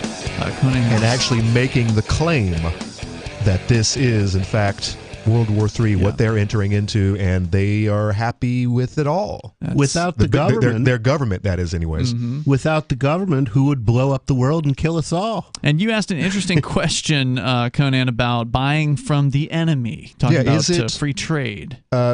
Is it morally, ethically acceptable to do business with something you don't agree with?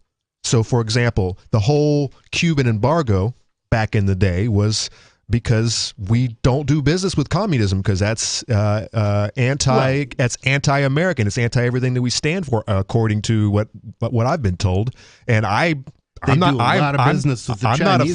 a fan with that system of belief, but should I refrain from interacting with those people, and or is that just not going to? Is that the non-Christian way to handle it? On a government level, if I want to help the people, if I truly want to help them, shouldn't I be friendly with them? From the government's point of view, the question is really, well, if you don't like communism because the people under communism aren't free, then should you take the freedom to trade away from your own people to show that taking freedom from people is cool? wrong? Yeah, come on over and check our supermarket. Come check our supermarkets out. We got food wall to wall versus your couple of flavors of this and that, and the big thing that's credited with winning the Cold War is Levi Strauss. Yep. They loved Levi's in Russia. Let's bring it back to all the cab drivers were selling Levi's out of the trunks of their cars because you couldn't get them there. Let's look at it another angle. All right, so in smaller community, your neighbor, he's a butt. He beats his wife. He beats his kid. He's a cop, you're saying? He's a cop, of course. Should you refrain from doing business with that family? Should I? So I have things that I could, barter with, with this person. Should I? And I totally against, that's not just an ideological problem. That is an actual physical. He's punishing his family. And I don't agree with that. Should I refrain from doing business with that person? Or am I just hurting the family as a whole? Not just him, but the entire family is hurt by me not doing business with that. That's a tough question. How do you fix that problem, by the way? I don't know. I mean, I would say that that's yet another case where other people shouldn't make that decision for you. Yeah. That much is true, and everybody has to decide where they want to draw the line because it's like when it came down to all the restrictions that businesses were putting in place during the COVID crackdown. Well, every one of these corporations is doing bad stuff, right? Like they all agree with the government to some extent. They're doing the government's bidding. Yep. But if you stop shopping completely, then you're going to have a tough time unless you're completely set up as Conan is with total independence of growing your own food and all that. So you can only be so choosy with where you take your business in this world. Yeah. Well, just ask those corporations because none of them stopped doing business with the United States government when the United States invaded Iraq for absolutely no reason, which was just as brutal, just as unjustified as the Russians invading the Ukraine. So why is it that the Ukrainians matter and the Iraqis don't matter? Is it just because the Ukrainians are white? I mean, what is it? Let's go to your phone calls and thoughts. Max is on the line in our very own New Hampshire. Go ahead, Max. Oh, hey, guys. Great show tonight. I've been listening for years. My first time calling in. Welcome. So, right. So I registered to run for state representative in Winchester, District 11. Nice. It's that Max. I was wondering if it was you. He's Matt Santanastaso's brother, younger brother. So we already have a Santanastaso in office as a state rep, and maybe we're going to have ourselves a little political dynasty here soon. Go ahead. Can't get too many of them. There won't be no room for their names. So what's up, man? So I got invited to a Young Americans for Liberty event in Manchester that was like just tips on how to win your candidacy, and it was a great event. But while they're going through all the presentations and everything, they would call you into a room to kind of vet you and see, like, are you just a state of shill, or what's your deal? Cause like, a lot of people, it's crazy actually, the people that end up there. Like someone's like, yeah, I'm just anyway. So they're there to vet you, and it always was pretty basic stuff. And then they asked me, they said, "What's your position on right to work?" And I know the principles of liberty, but sometimes I screw up government stuff because it's not like, the Patriot Act. It's like, what is that one again? Is that the one? It sounds good, right? But so I was like, you mean the one that the government restricts an employer, employer's ability to make conditions of employment, and one of those conditions being that you have to join a union. Now, me personally, I don't like unions. I wouldn't work for one, but you can not take the job. And so anyway, that's what it is. It's a positive right. And they're like, yeah, that one. I was like, oh, well, I'm against it. And their eyes kind of widened up like, whoa. And then we started kind of going back and forth about it. I was like, well, wait, am I missing something here? It sounds, but no, it's exactly what I thought it was. And anyway. Can you define right to work? Because it's one of those confusing sounding things that on its face, it's like, well, why would anybody oppose the right to work? Shouldn't everybody have a right to work? So, it's like kind of like the Patriot Act, though, right? Like, what does it actually mean? So, right to work, as far as I'm concerned, again, I'm hunting for what I might be missing here. But right to work is the government, pointing guns at employers and restricting them from it. It makes it against the law. And I'm just saying, for you to work here, you must join our union. And of course, some unions have dues that you have to pay to be a part of the union. Mm-hmm. And it restricts that. It says you cannot require that people join your union. Right, so it's the right to work without having to join a union. Correct. Is what that means. Okay. And I thought, because I'm not the type of person that says, what's the consensus on libertarian view? I just look at my principles and I say, all right, I believe in freedom of association. Yeah. I believe in, that's pretty much it. Freedom of association, the free market. So I'm like, if your employer says you have to wear a purple shirt and get 6 COVID boosters every week, I mean, I'm not going to work there, but that's condition and that's freedom of association. So it seems like an easy one. So after I leave this event, I'm calling people up. I'm like, hey, and they're like, oh, obviously I'm for right to work. I'm like, what? And I'm looking at articles online. And so am I missing something here? Can you guys fill me in? Well, I mean, your right to work is forcing an employer to act a certain way, which is anti-libertarian. Yep. I am against unions as well. I don't know any employers who actually would ever want to force you into a union because it's not beneficial to any employer out there. I guess governments would probably like it, government agencies. But yeah, forcing an employer to do anything is anti-libertarian. But at the same time, I would never work for a company that forced me to join some union. I would say, screw off. Same here. I'll take my business elsewhere. So I guess that's how I see it. Yeah, another important question, I guess, would be what are the state laws, if any, surrounding the formation of unions? Is it to the point where, obviously New Hampshire's probably not as bad as somewhere like New York or Massachusetts. Where unions are just unstoppable. And they screw everything up. Yeah.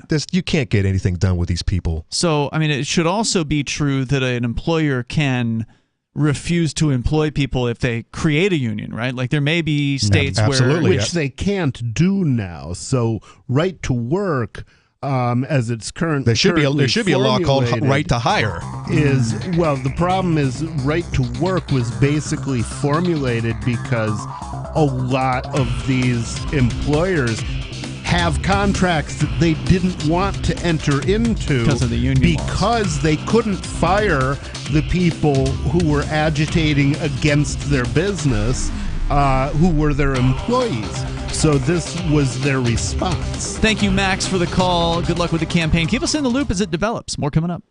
Excuse me, is this where I get a license to start a new business? I wouldn't be hasty. You have to get a license to go out of business, too, you know. Oh, well, look, I've invented this little anti-gravity machine, see? Oh, is that why you're walking 2 inches above the floor? Oh, yes, it's very comfortable. It saves on shoe leather. Yeah, well, you have to fill out these forms and report to the Human Services Department of Manpower Orientation and register with the Fair Employment Practice Commission, the Wage and Hour Division of the Employment Standards Administration, the State Sales and Income Tax Division, the Internal Revenue Service, and the Social Security Administration of the Department of Health, Education, and Welfare, and, of course, OSHA. OSHA? I thought that was a little town in Wisconsin. You'll find out. Say, floating around like that could be dangerous. Have you checked with the Consumer Product Safety Commission? Well, not yet. Come to think of it, you actually are flying, aren't you? Look, you need to go over to the Federal Aviation Administration and the Transportation... It's very hard to get anything done these days if you're in business, but free enterprise built this country. Think what could happen if we don't keep it free. A public service of this station and the Center for the Defense of Free Enterprise, Bellevue, Washington. Besides, we just can't have people floating about unregulated, you know.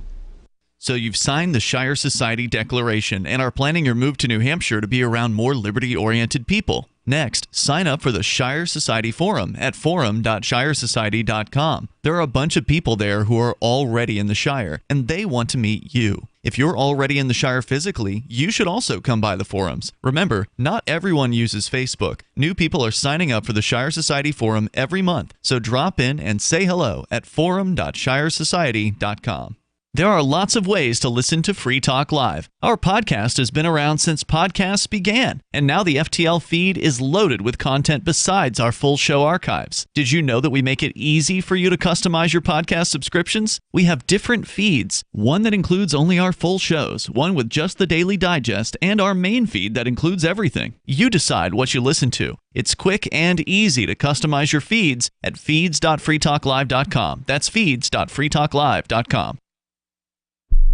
Why did you move to the Shire? I moved here to the Shire because there's other people around who take liberty just as seriously as I do.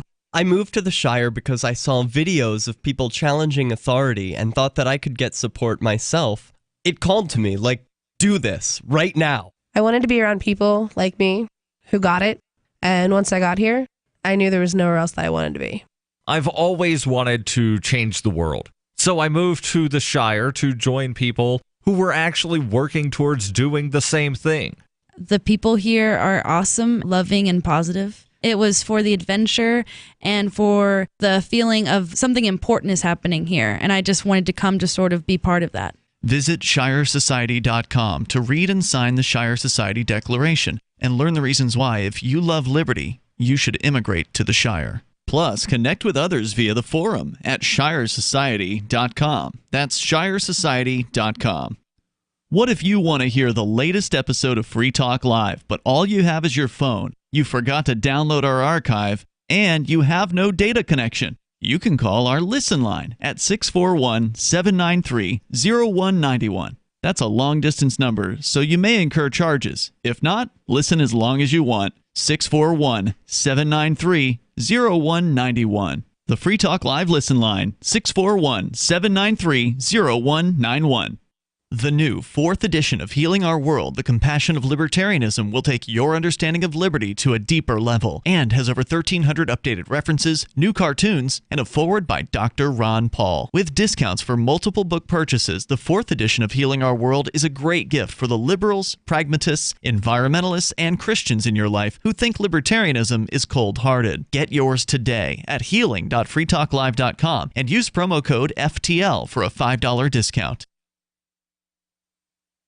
Don't miss a moment of Free Talk Live. Get our archives daily via our podcast at feeds.freetalklive.com.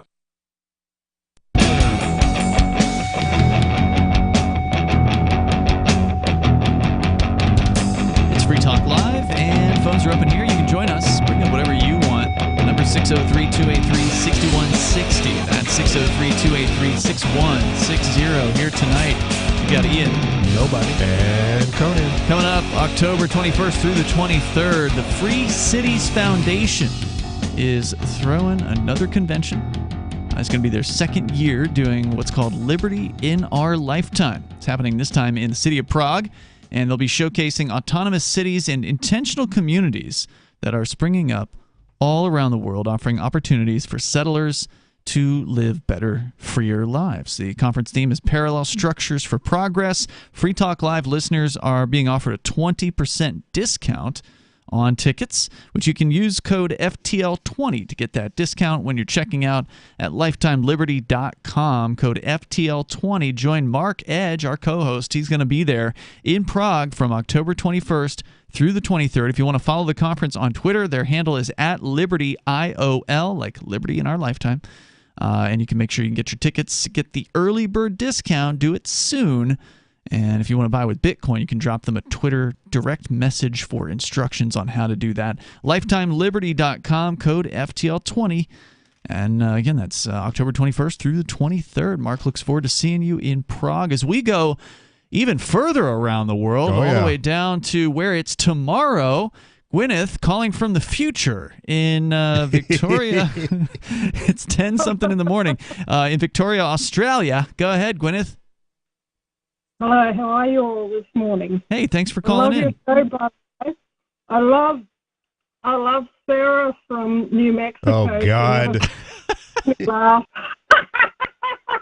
You guys still locked down? I never take her seriously.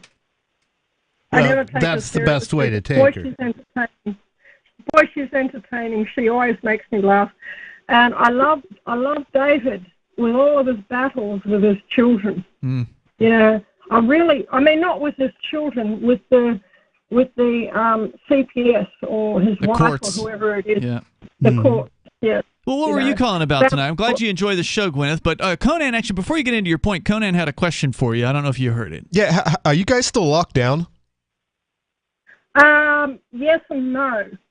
Okay, I won't take the vaccine, so I can't go into places like public libraries, and I don't have as many rights as the general public. Most places that want you to have a job require you to be vaccinated still, but if I want to go to the supermarket or whatever, I'm able to do that safely. Are they mandating masks still in public places? Not really, but probably about 10% of the sheep are still wearing them. Wow. Do you have any idea the percentage of the population there in Victoria that are vaxxed, 100% vaxxed, versus those who have refrained from taking this nonsense? It's hard to say for sure because the government lies about so many figures. The government say it's upwards of 90%. I would say that might be true because so many people here have bought into it, you know, and you know, I sometimes I feel very much alone with talking to, you know, like people just in the community and just trying to tell them that this is a genocidal program to kill you all, and they don't seem to get it. So it might be time for you to take your family and move up out of there, move north.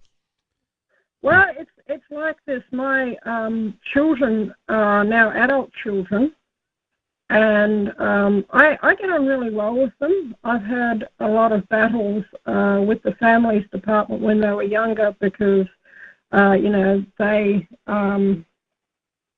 wanted to kidnap them and I wouldn't let them. And I dug my heels in, and they, you know, well, they might have kidnapped them once, but I went and got them back and fled interstate. So that I can never go back to that state, but that's okay because I got the chance to be my children's mother. Was that why you were calling tonight, or was it a different issue? No, it was actually the local municipality, which is Loddon Shire Council, and I've been battling with them for many, many years over the issue of property taxes, which they call land rates here in Australia, but it's the same thing. And I just wanted to let everybody know what I found out in my battle. That their whole land rate system is completely fraudulent. Okay, and they will, if you stop paying your property taxes, they will send dragoons to your gate. Sure. You know, the ones that wear the funny Halloween costumes with pentagrams on them. I've not seen that. Here in Victoria, the pentagrams are actually upside down pentagrams, so they're actually Baphomet stars. Wow. You know, that's if you look up Victoria Police logo on the internet, you'll see exactly what I'm talking about. It's oh yeah, sure enough.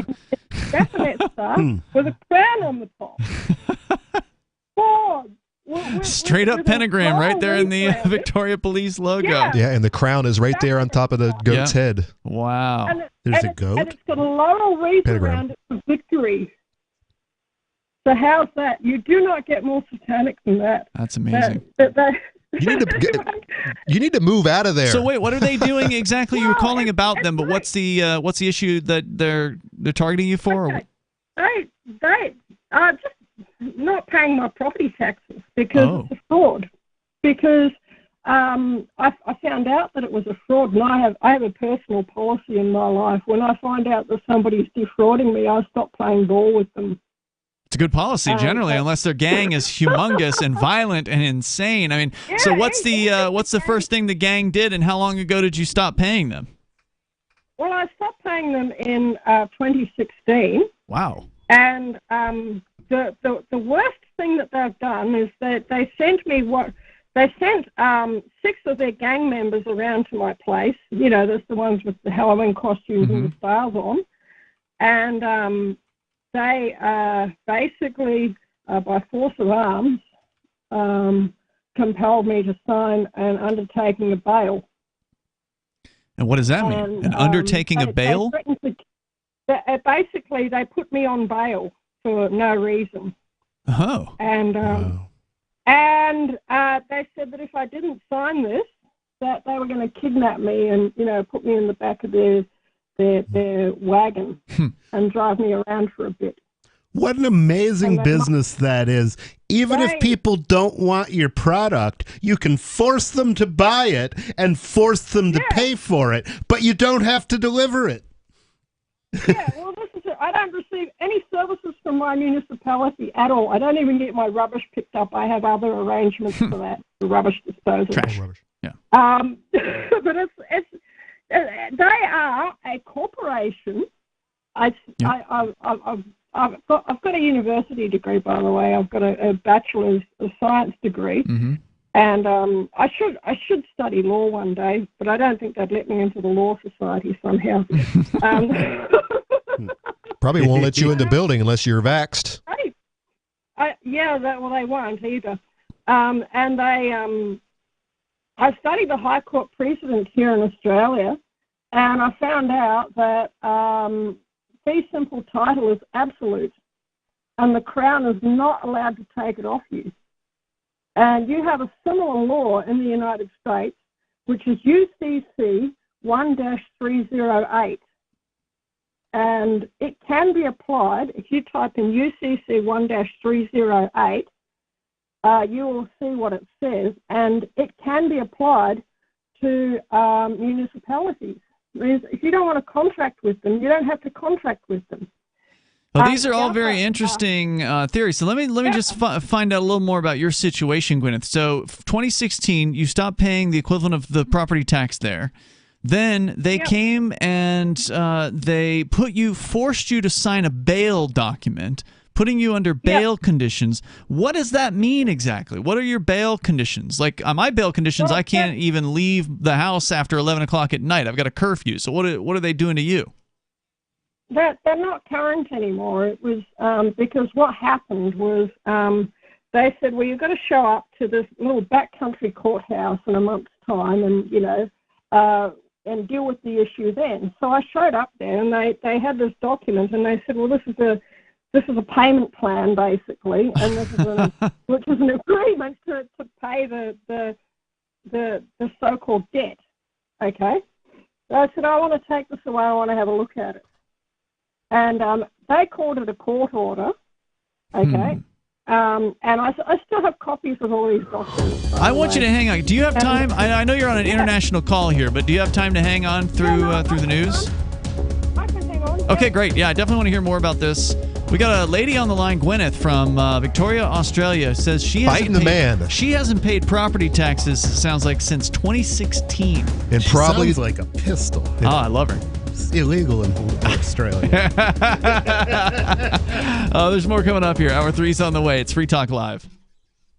When Monster Hunter International discovers one of Isaac Newton's wardstones being auctioned off, they decide to steal it and use it to destroy the Chaos God once and for all. But a mysterious thief upends their plan, and it soon becomes a race against time as something much older and infinitely more evil awakens in the jungles of South America. Monster Hunter Bloodlines by New York Times bestselling author Larry Correia and Baen Books. Visit monsterhunternation.com for more.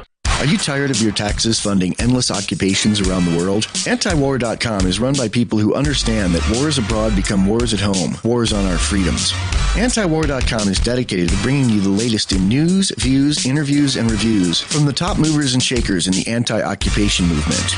Antiwar.com has it all, from thorough foreign policy analysis to interviews with whistleblowers who used to run the military-industrial complex. Anti-war, pro-free market. That's antiwar.com.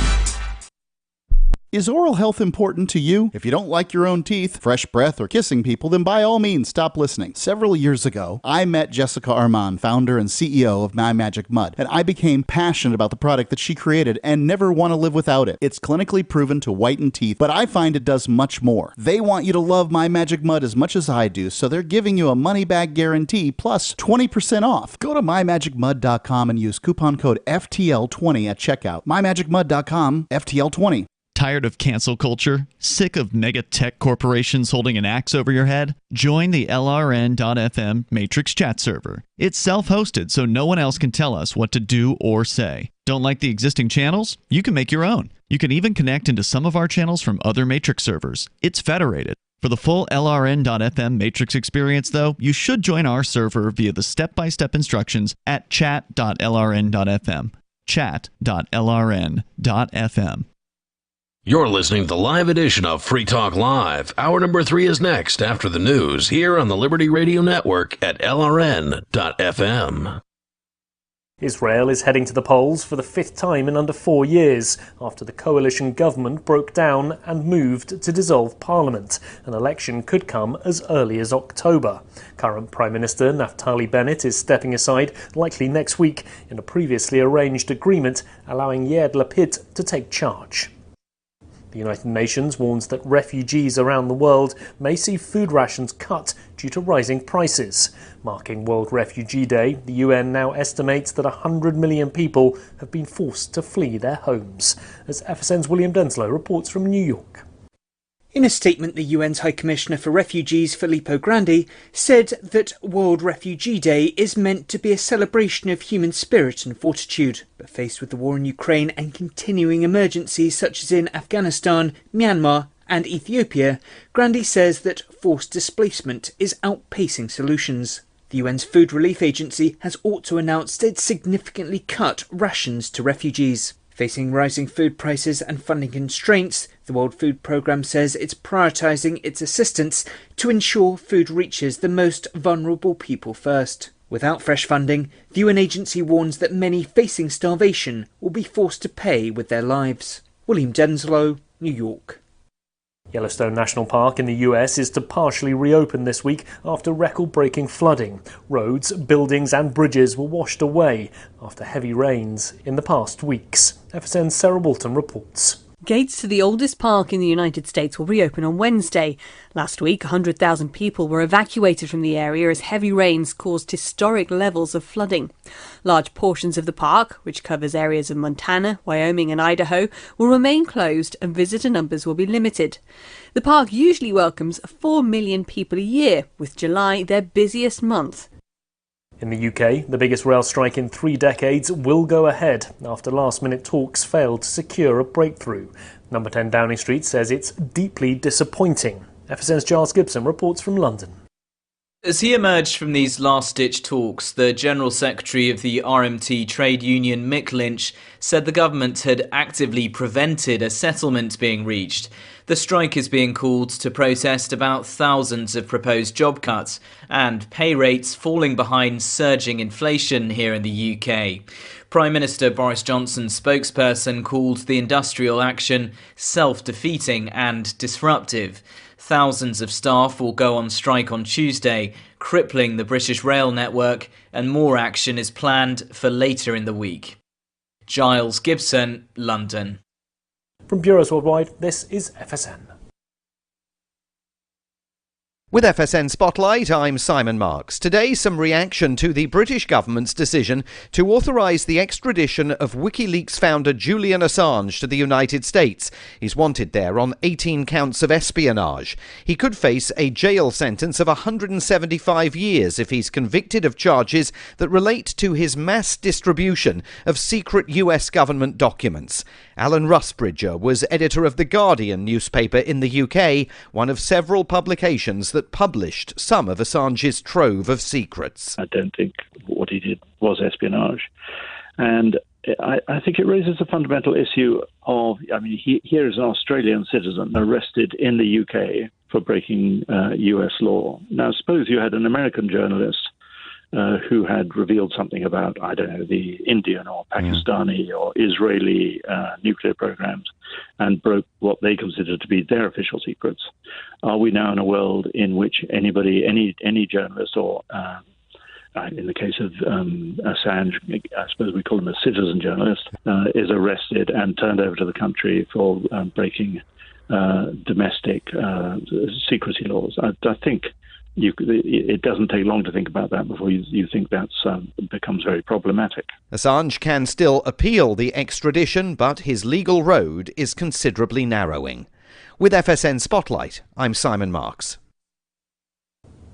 And the main news again. Israel is heading to the polls for the 5th time in under 4 years after the coalition government broke down and moved to dissolve parliament. The United Nations warns that refugees around the world may see food rations cut due to rising prices. Yellowstone National Park in the US is to partially reopen after record-breaking flooding. And in the UK, the biggest rail strike in 3 decades will go ahead after last-minute talks failed to secure a deal. That's Feature Story News. Nick Harper reporting.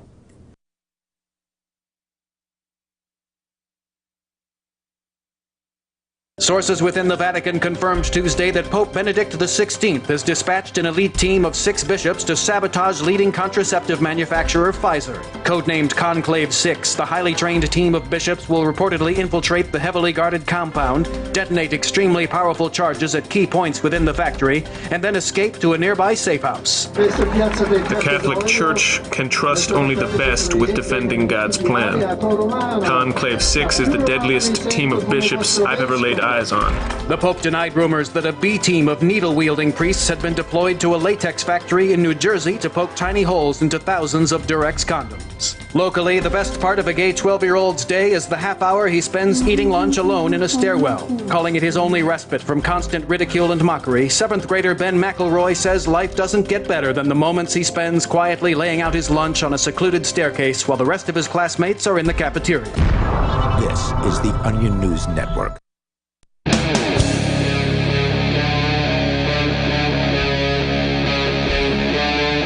Free Talk Live.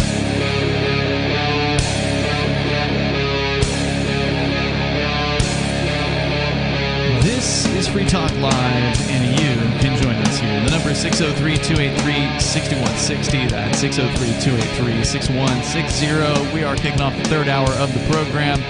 Been so busy with calls tonight.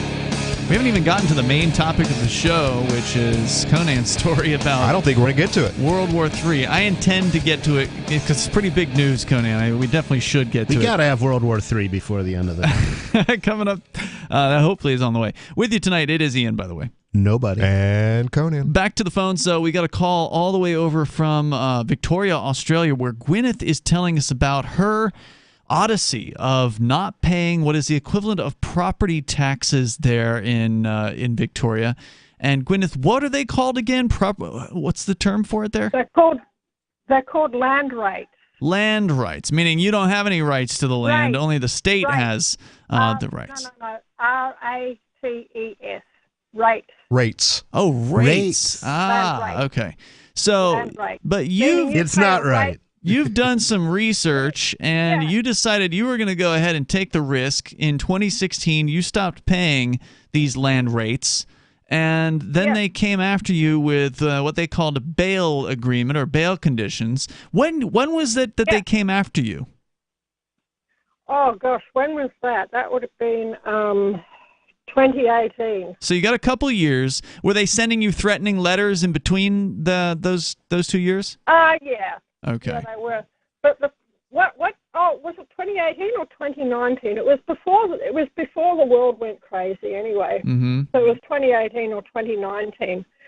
But I found I want to detail the High Court precedents that I used and what happened. Well, yeah. So you ended up in front of a court. They came to you. No, I didn't. No. Actually, I didn't, because what happened was I went to the courthouse and there was no judge.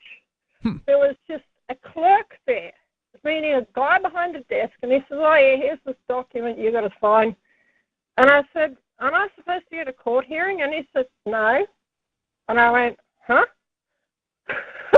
And anyway, I took the document and I had a look at it. And it had written on the top court order, and I said, "I want to take this away. I want to have a look at it. Give me a week." And he said, "Yeah, fine, whatever." And so I took it away, and I took it home, and I had a look at it. And although there was written on the top court order, I looked through the document, and at the end of the document there was a name and a signature, but there was no judge's registration number. Oh. Now, every judge in the Commonwealth has a registration number, and they all relate back to a register that's kept at Westminster Abbey in London. So whose name and signature was on this document? Did you ever figure that out?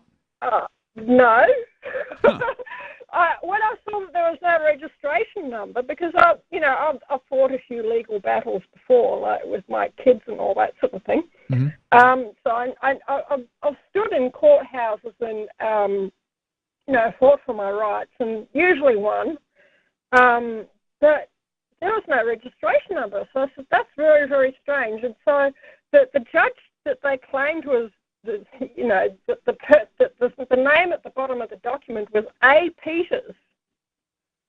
And I thought, that's a really weird name. Because I don't know if you know what a Peter is in slang terms. We do. A. Peter. Yeah, you don't have to say it. We're on broadcast radio. But, yeah, that's very interesting. Yeah. A. Peters. I can't sort of detail it, but, people can work it out. And I thought, that's really weird. So I went to the Victorian Department of Justice website. They have a list of judges on the website that are registered with their department. And there was no A. Peters there.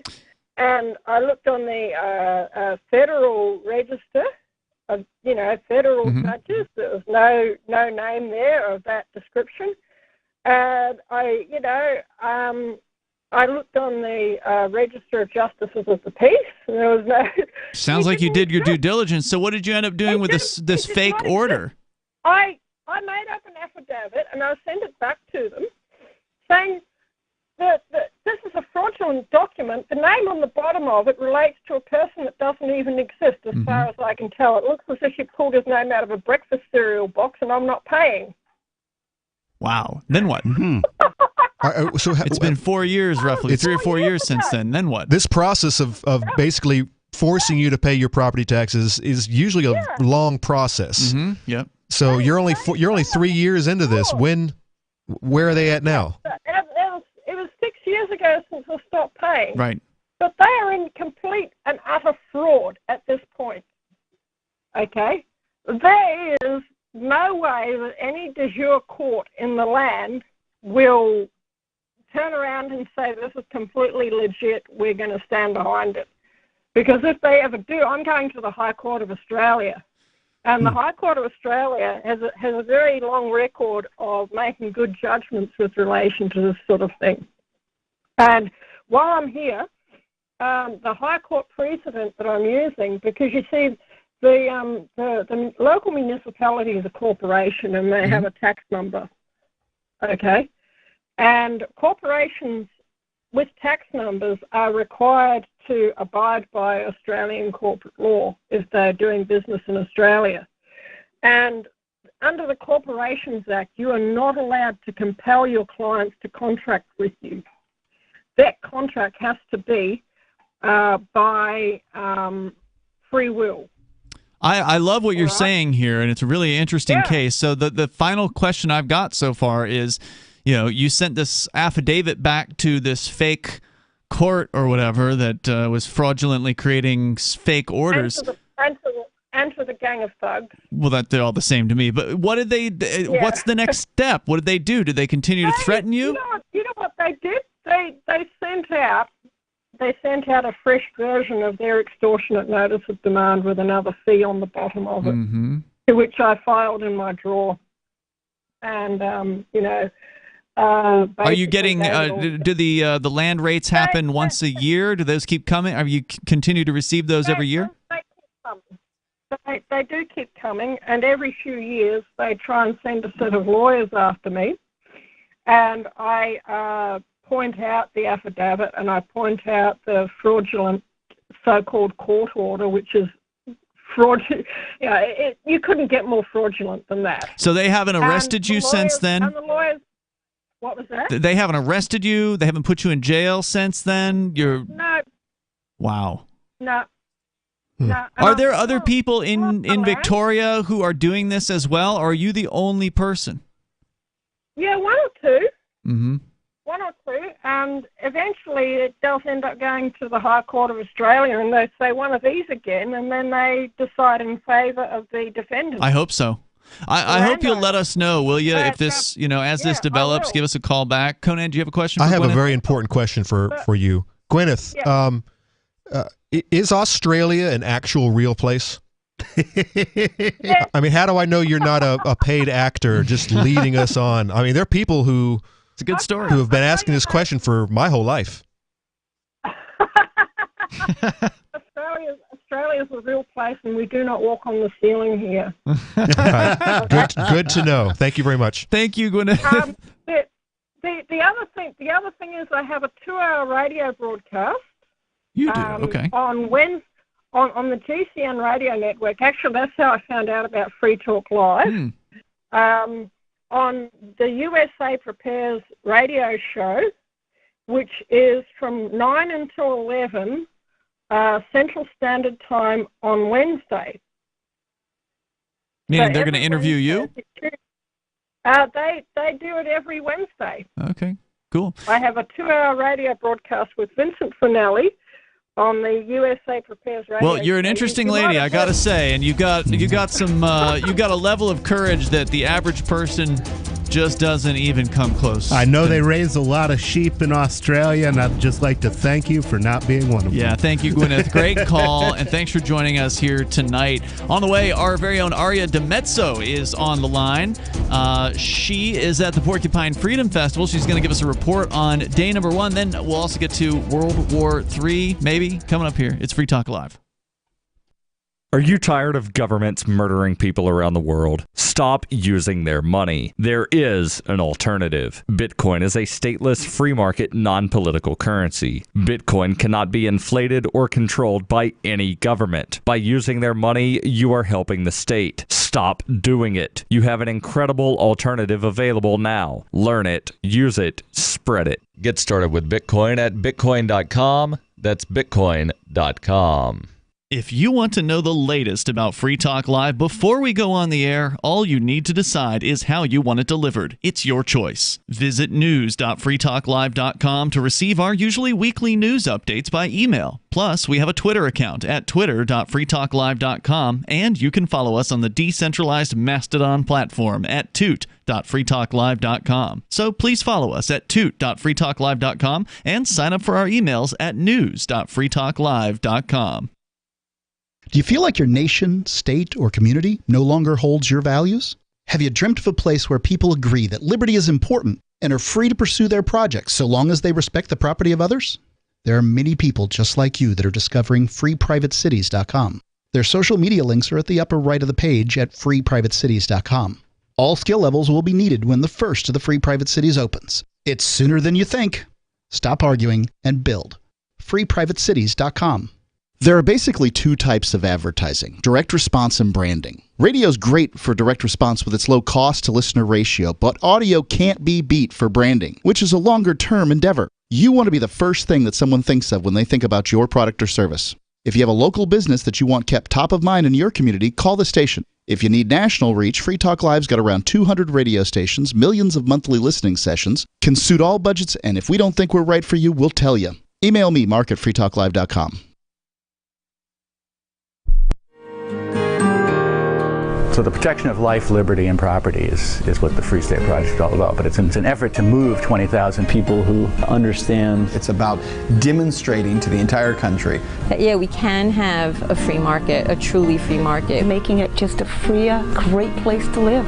It's the world's largest voluntarist libertarian community, and it's only getting bigger. That's amazing, to be able to move to a place where other people passionately believe in being free and independent. What the Free State Project is managing to do, though, is to put their money where their mouth is. It's physically getting up across the country and saying, let's go someplace and let's demonstrate the power of these ideas. There's a lot of kind of philosophy that surrounds liberty. There's a lot of thinking about it and talking about it. But here in New Hampshire, people are doing it. 101 Reasons Liberty Lives in New Hampshire, a documentary by Free State Project Early Movers. Watch it free at 101reasonsfilm.com. 101reasonsfilm.com. There are lots of ways to listen to Free Talk Live. Our podcast has been around since podcasts began, and now the FTL feed is loaded with content besides our full show archives. Did you know that we make it easy for you to customize your podcast subscriptions? We have different feeds, one that includes only our full shows, one with just the Daily Digest, and our main feed that includes everything. You decide what you listen to. It's quick and easy to customize your feeds at feeds.freetalklive.com. That's feeds.freetalklive.com. Looking for a great real estate investment? Consider New Hampshire, which is ground zero for the Liberty Movement. Your first call should be to Mark Worden from Porcupine Real Estate. He's more than just a real estate agent. He's your New Hampshire concierge. Where are the best places to live? Do you want farm, city, the burbs, or forest? Do you want a duplex or multifamily building so that renters pay your mortgage? There are homes in all price ranges in New Hampshire, and Mark can help with financing too. Invest in liberty and property. Mark Worden can help. PorcupineRealEstate.com. We're still not sure why you'd want to watch, but our video feed is streaming nightly for free at cam.freetalklive.com.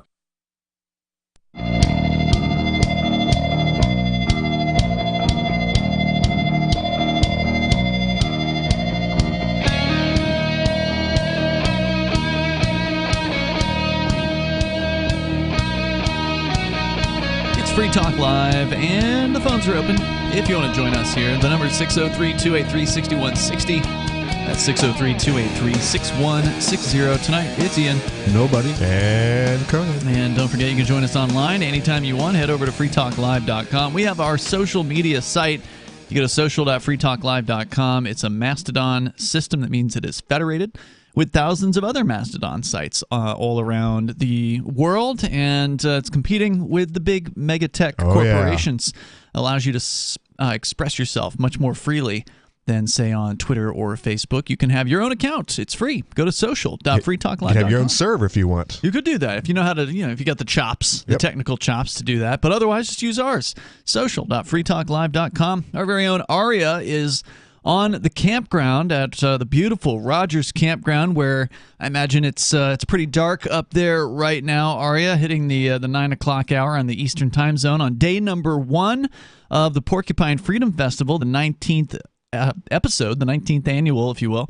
I think there was one year that they skipped it, maybe, or no. I don't think so. They skipped Liberty Forum one year. No, yeah, that's right. What it was the first PorcFest 0 was called something else. So the 2003 one that they had was called like Escape to New Hampshire, and then 2004 they started calling it Pork Fest. So technically it's really the 20th one, but they don't count that first one since it wasn't called Pork Fest. I think that's the story. Arya, are you with us?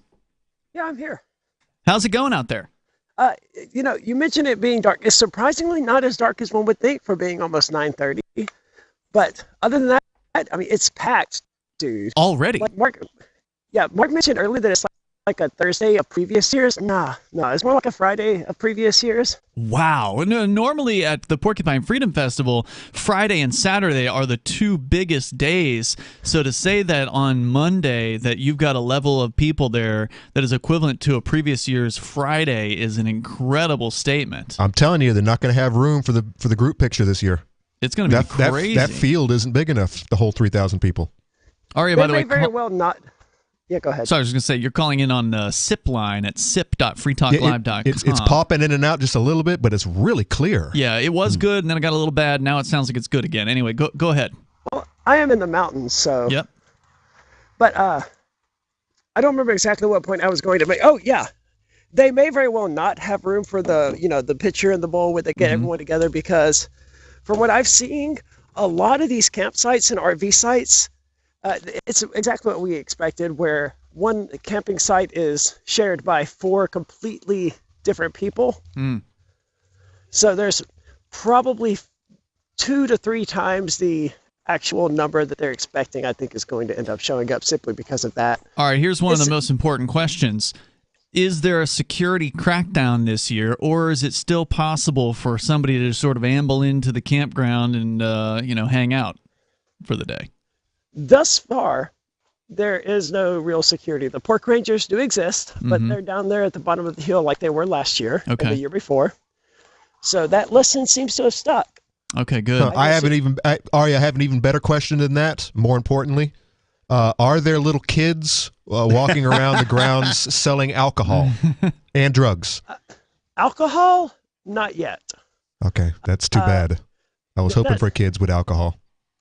The kids have been very family friendly, and that's a weird statement. You could only make a statement like that at like Pork Fest. They're walking around selling like paintings they did and stuff like that. Someone told us that there was some years back there was kids that were just doing just that, selling alcohol.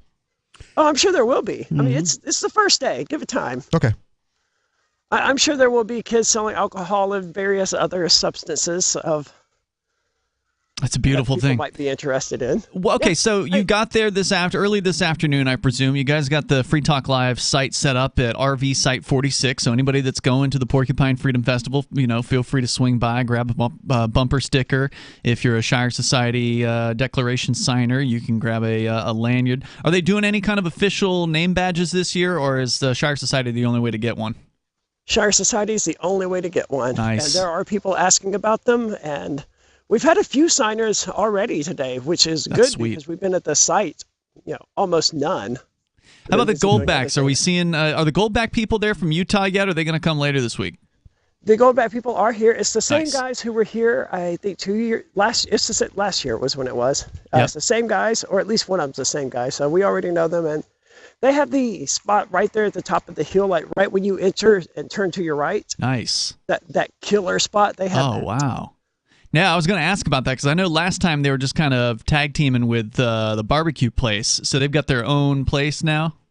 Oh, this year, as I understand it, they're one of the primary sponsors of the Porcupine Freedom Festival. They are one of the top 2 sponsors. It's our buddy Mark Warden from the Porcupine Real Estate and the folks over at Goldback. So that's pretty awesome. Have you been to see their setup yet? I did. They didn't have anything yet. What they're doing is sort of a bazaar and open market kind of thing, where if people are selling stuff and they're accepting Goldbacks, then they can set up there. So they didn't really have a lot for themselves that they're selling. Instead, they're allowing other people to sell there because it's a good spot, and it may be better than Camping Site 97 or wherever some of these other people are going to be okay. at. So, but I don't know. Campsite 97 rocks. They must have brought Goldbacks though, right? Like they've got to be loaded up with NH Goldbacks. I'm certain they're selling Goldbacks. Yeah, okay. I did not ask because I brought my own gold. Sweet. But it would be weird if they weren't selling them. I mean, they're so popular here. Everyone loves them. I did encounter one place. Sean, the food vendor here that runs the Chuck Wagon and a number number of other food trucks. Yep. He sold his food truck and the guy who bought the taco stand won't take anything except cash and cards. So it's like, that's disappointing. It feels like regression. Well, it's the beginning of the week. It's possible that some of these people could be flipped, before the week is out. Because if enough people go up to this guy and say, "Yeah, you take gold backs," no, all right, see you later. Yep, that's how it works. Of course, the other thing is somebody could just let him know that if he decides to take some gold backs, that they'll take him off his hands. They'll buy it from him. Yeah, that's another option as well. All right, so there sounds like there's already a bunch of food vendors there. How many would you say are on the site right now? Ooh, man, that's difficult. Probably 10. Okay. That's solely a guess. There's a Euro vendor here. Nice. And we've never had one of those here. Oh, that sounds awesome. That was surprising to see. How many of the food There's vendors... always Euros at a pork fest. I mean, it's pretty early to know this, because obviously you can only eat at so many places in one day, but how many of the vendors do you think are taking alternatives like goldback and cryptocurrency? Well, I suspect almost all of them. I suspect the taco vendor that I stopped by earlier today is going to be one of the rare ones. Mm-hmm. I remember a few years ago, the Porcupine Freedom Festival got a lot of festival goers who weren't libertarians to come, promising them, good profits and all that. So you got a lot of carny types here who weren't libertarians. They were just in it for the money, so they were only taking cash. Yep. I think that's probably what's going on with some of the vendors here. They heard, hey, look, it's a big festival. A big festival, right, yeah. Yeah. But interesting. I suspect most of them are willing to accept goldbacks and cryptocurrency. All right, you guys, what time are you going to start doing recording tomorrow to kick off the Tuesday show? Well, we plan to be there at 8:30 in the morning. That's Mark and Ernie's fault. Good Lord. Yeah, I'm not. Yeah, there's zero chance I'm going to make it. But. Yeah, I always said I'd start at 10, and then we usually started by like 10:30, 11. But I look forward to seeing you on Friday, and hope everything goes well tomorrow. We'll get full coverage from Aria and Mark tomorrow, starting at 7 o'clock at night Eastern on Free Talk Live. We got more coming up tonight. Carl Watner, longtime proponent of a voluntary society, died last December. You may have seen his articles published on his website, voluntarist.com, in his newsletter, The Voluntarist, the Mises Institute, or elsewhere over the last 40 years. His newest book, I Must Speak Out, Volume 2, The Best of the Voluntarist, is now available via Liberty Under Attack Publications. This 430-page second volume spans the years of 2000 through 2020 and includes articles by Carl Watner, Hans Hermann Hoppe, Carl Hess, Benjamin Tucker, George H. Smith, Lysander Spooner, Pete Eyre, Joyce Brand, and many others. I Must Speak Out is for the newly initiated, the veteran voluntarist, or anywhere in between. Buy the book now at libertyunderattack.com/voluntarist. For more great content on building a voluntary society and for Carl's extensive archives, check out voluntarist.com. Israel is heading to the polls for the fifth time in under 4 years after the coalition government broke down and moved to dissolve parliament. An election could come as early as October. Current Prime Minister Naftali Bennett is stepping aside, likely next week, in a previously arranged agreement allowing Yair Lapid to take charge. The United Nations warns that refugees around the world may see food rations cut due to rising prices. Marking World Refugee Day, the UN now estimates that 100 million people have been forced to flee their homes. As FSN's William Denslow reports from New York. In a statement, the UN's High Commissioner for Refugees, Filippo Grandi, said that World Refugee Day is meant to be a celebration of human spirit and fortitude. But faced with the war in Ukraine and continuing emergencies such as in Afghanistan, Myanmar and Ethiopia, Grandi says that forced displacement is outpacing solutions. The UN's Food Relief Agency has also announced it significantly cut rations to refugees. Facing rising food prices and funding constraints, the World Food Programme says it's prioritising its assistance to ensure food reaches the most vulnerable people first. Without fresh funding, the UN agency warns that many facing starvation will be forced to pay with their lives. William Denslow, New York. Yellowstone National Park in the US is to partially reopen this week after record-breaking flooding. Roads, buildings and bridges were washed away after heavy rains in the past weeks. FSN's Sarah Walton reports. Gates to the oldest park in the United States will reopen on Wednesday. Last week, 100,000 people were evacuated from the area as heavy rains caused historic levels of flooding. Large portions of the park, which covers areas of Montana, Wyoming and Idaho, will remain closed and visitor numbers will be limited. The park usually welcomes 4 million people a year, with July their busiest month. In the UK, the biggest rail strike in 3 decades will go ahead after last-minute talks failed to secure a breakthrough. Number 10 Downing Street says it's deeply disappointing. FSN's Giles Gibson reports from London. As he emerged from these last-ditch talks, the General Secretary of the RMT trade union, Mick Lynch, said the government had actively prevented a settlement being reached. The strike is being called to protest about thousands of proposed job cuts and pay rates falling behind surging inflation here in the UK. Prime Minister Boris Johnson's spokesperson called the industrial action self-defeating and disruptive. Thousands of staff will go on strike on Tuesday, crippling the British rail network, and more action is planned for later in the week. Giles Gibson, London.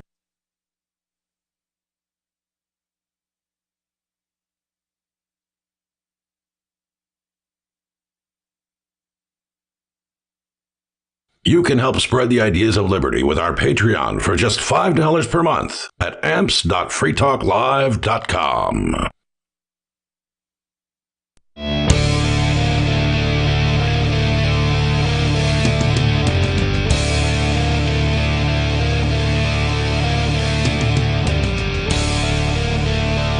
This is Free Talk Live, and you can join us here. The number is 603-283-6160. That's 603-283-6160. Tonight, in the studio, it's Ian.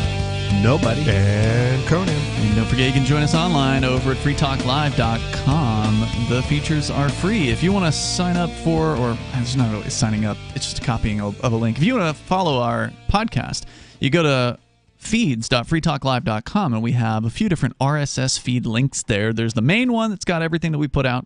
There's the digest-only version, and then there's the full shows-only version. Plus, there's also links to other systems like iHeart and Spotify and, all those platforms on which you can also subscribe to Free Talk Live and receive the episodes of the show automatically.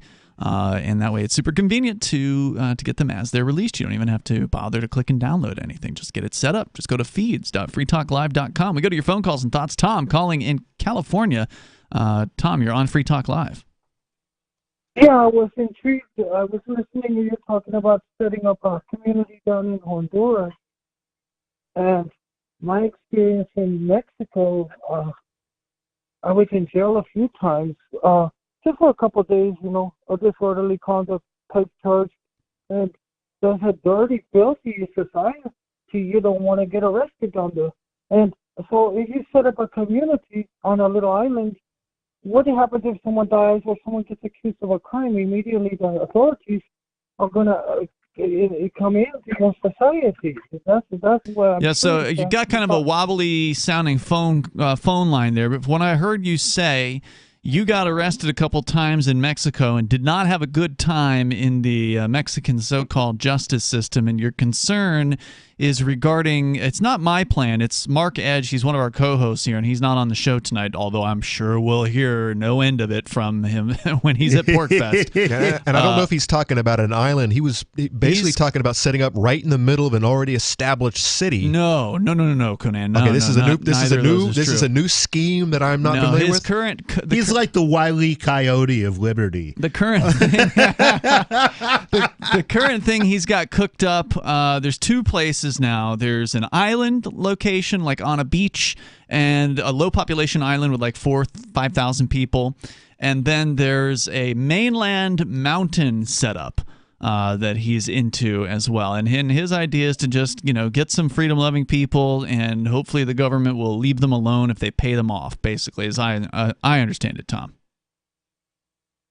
Well, they probably will for the short term. Well, I was just curious if he thought it through. What happens if something, people need medical, there's always going to be an emergency if you have Sure. more than a dozen people. Yeah, obviously, if you're out on a low population island, the medical facilities there are going to be very limited. Whereas if you're living on an inland, mainland location, you will have access to, go to a hospital and pay cash, probably on a relatively. No, excuse me. Yeah, I'm referring to a criminal situation where someone accuses you stole, you killed. Oh, well, you probably get screwed over just like you would in any other country. And I've been watching videos. You go look up a Honduran jail and watch the videos on YouTube, and it's not much fun. Yeah, if it's anything like I've seen footage from El Salvadoran jails and other central Venezuelan jails, and they are known for being 3 men to a 1-man cell, right? Like it's way overpopulated. If you even make it to the jail, and you don't get conked on the head on the way to the get thrown out into the bushes somewhere. Well, if you are a gringo, they may suspect you got money somewhere, so they probably won't want to kill you necessarily. But sometimes they do. It could get pretty ugly. Tom, there's no doubt. There's definitely some risks to this Central American plan. Excuse me, but what if you could buy an island? Could it occur to me? All of the countries in the world have been started through war and killing people and stealing other people's property, basically. Well, how could a person acquire a country? Yeah, no, their plan isn't to buy the island. The plan is to just move there, basically. And Tom, thanks for the call tonight. I do appreciate it. They're just going to move to an island that's low population. Apparently, it doesn't even have any cops. Now, that's not to say that the mainland will not send the military in to take over or whatever. And that's my main objection is similar to Tom's. Is not so much worry about being arrested, but you can't trust the government to honor its agreement. If you go into one of these countries, and I don't care how wealthy they are or poor they are, they're going to appreciate the fact you give them $1 million or whatever the deal is to make one of these special economic zones, and then they're going to decide to come back and take more. If you start doing well. Yeah. But that's my big question as far as these people moving out to nowhere and starting from scratch, starting with no infrastructure is like, what? Who are you? Yeah, we had one of those guys call as well. Do you know how hard? Do you know how hard it is? Just setting up a garden in your backyard and you have everything. You've got a highway, you've got water, you've got electricity. Even that could be hard, and no one's doing it. And you're talking about starting from scratch and setting up shop from scratch. Come on, man, get real. Yeah. And I wish him the best. And that's why I kind of liked whatever his scheme was called, where he was going to buy or set down a plot basically right in the middle of Honduras, in one of their big cities. No, that was never a scheme that I recall. I think he was on the show when I was on, and we were talking about it. Maybe you misunderstood. There was. I saw it on the map on Google Maps. There was an actual part of the city that was partitioned off. I think you're thinking of what's called Morazon.city. And that is a physical location that is not in a city per se, but is relatively near to one of the population centers. Right. And they have walls around this city. And it is supposed to be a place for like textile workers or low. You pay $200 a month and you get you get like an apartment or whatever. Basically, that place exists. So that's already happening. It was supposed to be one of these special economic zones. Mark's been there. He's toured the place. And his main concern was that there's a lot of kidnappings, I guess, that happen, and he was worried about just going to the grocery store. Public sector or private? Yeah, private. with his Get the Gringo T-shirt on, everyone's like, "Hey, look at this! Yeah, potential ransom money here." The reason why he didn't end up going with that one was, I think, because he realized he probably didn't want to spend the rest of his life in a walled-off city where, in order to just get groceries, you've got to hire some local to go and do the shopping for you. You're just because you're too scared, at least according to Mark, to even go out and be the gringo with the big target on his back. I wish the man luck, but gotta get realistic, man. I know Mark is really smart, but I don't understand what his infatuation with his going to an island concept. It's not easy. Well, the world needs crazy dreamers. Your life will be miserable. Right? The world needs crazy dreamer types, right? And they got to try crazy stuff in order for maybe something to stick and work. Maybe the island thing will work out. I don't know. I mean, worth Now a he's shot. going to get an Acme missile, and he's going to strap it to his back, and just see where it takes him. See where he lands. Yeah, see if he lands someplace free. Yeah, I get his frustration. He feels like he's running out of time. Right, he's in his 50s. He doesn't feel like things are moving fast enough here in New Hampshire, and it's true. Politics is slow. Politics is brutally slow. You got frustrated by politics, right? I am very frustrated. You bailed with on it.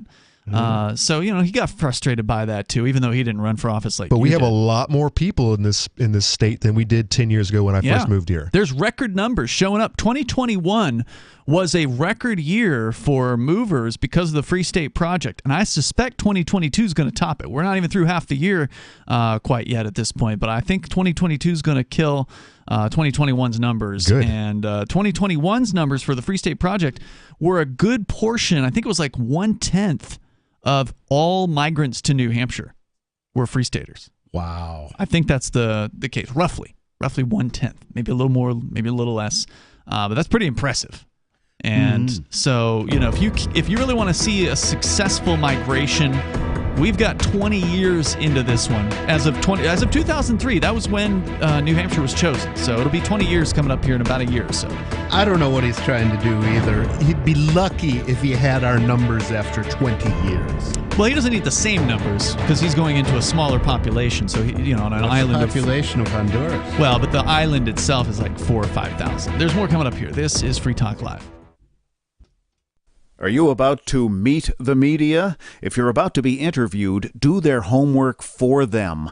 Know this about the person who will interview you. He or she is busy, so expect minimal, if any, preparation. He or she doesn't know as much about your topic as you do. He or she isn't as concerned as you are about getting your message out. So you need to take responsibility. Provide a biography and fact sheet, photographs, or other materials that tell your story. Reporters won't be put off if you supply frequently asked questions. Remember, Public Speaking 101, at the end of the speech, what's the one thing you want them to remember? You can download the document I supply to reporters who interview me and squirm through a video that demonstrates how not to conduct your media interview at www.survivalspeech.com. I'm Holland Cook. So you've signed the Shire Society Declaration and are planning your move to New Hampshire to be around more liberty-oriented people. Next, sign up for the Shire Society Forum at forum.shiresociety.com. There are a bunch of people there who are already in the Shire, and they want to meet you. If you're already in the Shire physically, you should also come by the forums. Remember, not everyone uses Facebook. New people are signing up for the Shire Society Forum every month, so drop in and say hello at forum.shiresociety.com. What if you want to hear the latest episode of Free Talk Live, but all you have is your phone, you forgot to download our archive, and you have no data connection? You can call our Listen line at 641-793-0191. That's a long-distance number, so you may incur charges. If not, listen as long as you want. 641-793-0191. The Free Talk Live Listen line, 641-793-0191. Free Talk Live. They have satellite image pictures of cities on the moon. No, they don't. Yes, they do. That's a load of garbage. I've never heard of any such thing. A quick Google search would reveal whatever these lame-o pictures are supposed to be, which, of course, you yourself have never done, right? You've never seen these alleged photos, correct? No, but it's actually the... Why would you go around saying that there are pictures of cities on the moon if you yourself have never seen them? Well, because I heard it on a late night, 2 o'clock in the morning when I used to have that show here. Yeah, you're talking about the overnight kook show? Coast to Coast. Coast to Coast. Yeah, they banned that show 5 years ago. No, they didn't. I used to say... Who's they? Free Talk Live, 7 nights a week from 7 to 10 Eastern, live on the Liberty Radio Network at LRN.FM. Tired of cancel culture? Sick of mega tech corporations holding an axe over your head? Join the LRN.FM Matrix chat server. It's self-hosted, so no one else can tell us what to do or say. Don't like the existing channels? You can make your own. You can even connect into some of our channels from other Matrix servers. It's federated. For the full LRN.FM Matrix experience, though, you should join our server via the step-by-step instructions at chat.lrn.fm. Chat.lrn.fm. The new 4th edition of Healing Our World, The Compassion of Libertarianism, will take your understanding of liberty to a deeper level and has over 1,300 updated references, new cartoons, and a foreword by Dr. Ron Paul. With discounts for multiple book purchases, the 4th edition of Healing Our World is a great gift for the liberals, pragmatists, environmentalists, and Christians in your life who think libertarianism is cold-hearted. Get yours today at healing.freetalklive.com and use promo code FTL for a $5 discount. Yep, we still do email. Drop your email address in the entry box at freetalklive.com, and you'll be kept in the loop with Free Talk Live.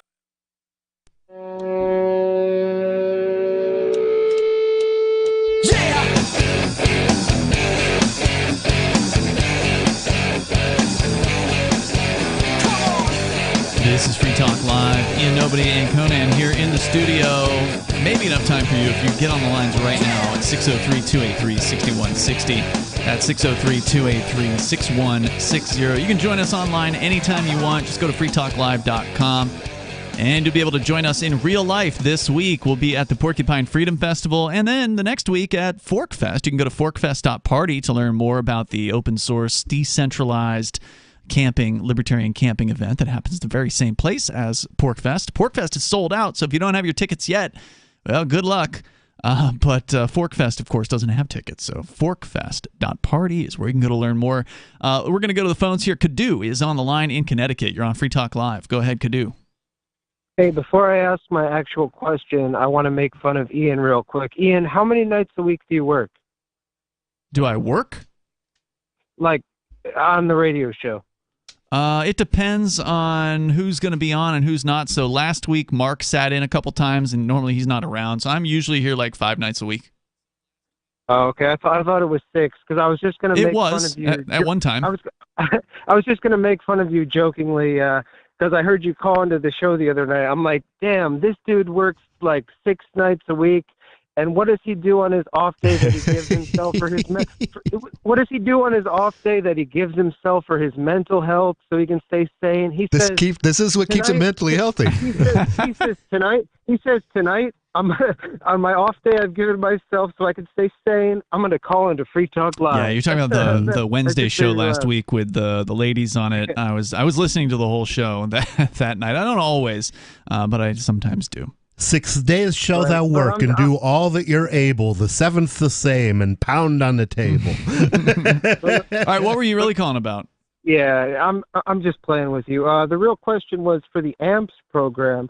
Have you ever thought of doing internet advertising with that money, trying to do that kind of stuff? Yeah, we did once upon a time, back before Facebook was as awful as it is. It was pretty awful then, and I tried that, and then I said, I don't want to give money to Facebook. And we tried Google, and I said, I don't want to give money to Facebook. So I've pretty much given up on those sorts of platforms. But we have also done some advertising on some other libertarian radio shows, or not radio shows, but, like podcasts.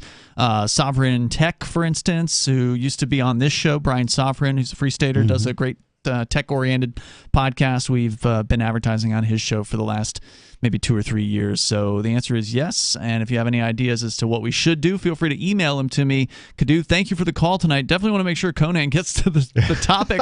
I told you this would happen. It happens every week. It's getting crazy with these calls. But that's fine, though. Conan, what is going on with the World War III? Who knows if this is just more hyped up propaganda to get us, all hot-blooded and seeing red and hating the enemy that we were told is, I don't know, maybe this guy Putin. I see red every time I look at Washington. Because it does seem that the whole Ukraine thing has been really kind of quieting down, especially with Juneteenth and Amber Heard. I'm sorry, Poop Heard or whatever it is. And all kinds of other nonsense that's been cropping up. And of course, we're feeling it in other ways, other problems here in the States. Inflation is no joke. And how many people out there really believe that this is Putin's price hike, Putin's inflation? Putin didn't stop producing some oil. people do believe that, but I mean, how much can you believe these people who are telling you this nonsense? Guy falling off his bike. What does he really know? Yeah. Well, even if it's about Russia, they can solve that problem just by saying, okay, the Ukraine isn't our problem, so we're going to stop having we're going to stop engaging in economic warfare, because apparently Putin's a lot smarter than Biden, because his country apparently is doing better. Well, than it was, or at I least know the that ruble they're doing better. all right, but I mean the media would have us know that they are about to collapse. Yeah, well, that's propaganda. That's what they always say. Anyways, here, more propaganda from dailymail.uk. Britain's top army general has told his troops to prepare to fight and beat Putin's armies in a European land war. It has emerged tonight. General Sir Patrick Sanders, who assumed overall command of the British Army this week, warned soldiers, "We are the generation that must prepare the army to fight in Europe once again as Russia's invasion of Ukraine rocks global stability." In a tub-thumping message to British troops, he wrote, "I am the first chief of the General Staff since 1941 to take the command of the army in the shadow of a land war in Europe involving a continental power. The scale of the enduring threat from Russia shows we've entered a new era of insecurity. Quote, it is my singular duty to make our army as lethal and effective as it can be. The time is now, and the opportunity is ours to seize," end quote. It comes as Putin menaces NATO countries, and this week taunted former Soviet state in Europe by declaring they are a part of historic Russia, which has been his thing the whole time. He had his three plans, go in there, take care of the Donbass area, make those areas sovereign, and take Crimea back. Which he's been working on. Western Ukraine, not the whole country. Putin made the comments in response to a dramatic statement by Kazakhstan President Tokayev, who sensationally declared he did not recognize the self-proclaimed People's Republics of Donetsk and Luhansk in eastern Ukraine. Tokayev sat meters away from the brooding Russian despot at the St. Petersburg Economic Forum yesterday, described the DPR and the LPR as a quasi-state territories. We don't recognize Taiwan, Kosovo, South Ossetia, or Abkhazia. We apply this principle to the quasi-state territories, which in our view are the Luhansk and the Donetsk People Republics, the Kazakhstan president said in a daring defiance of Putin's war in eastern Ukraine. The Russian president sat quietly, considering Tokayev's comments, before appearing to deliver a calm but quietly menacing warning. What is the Soviet Union?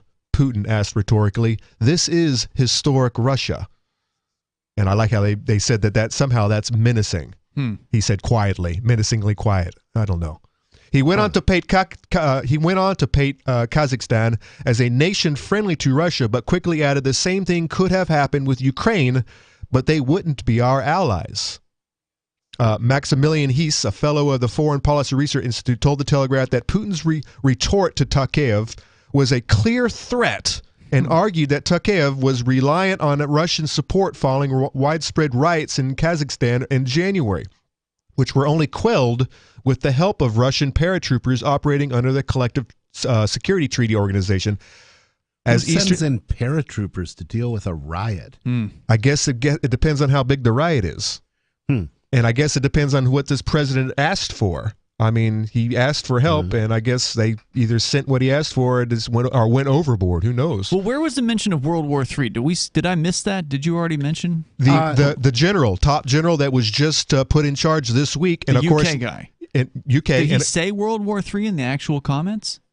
He said a European land war, okay. which hasn't happened since the last land war, which was World War II.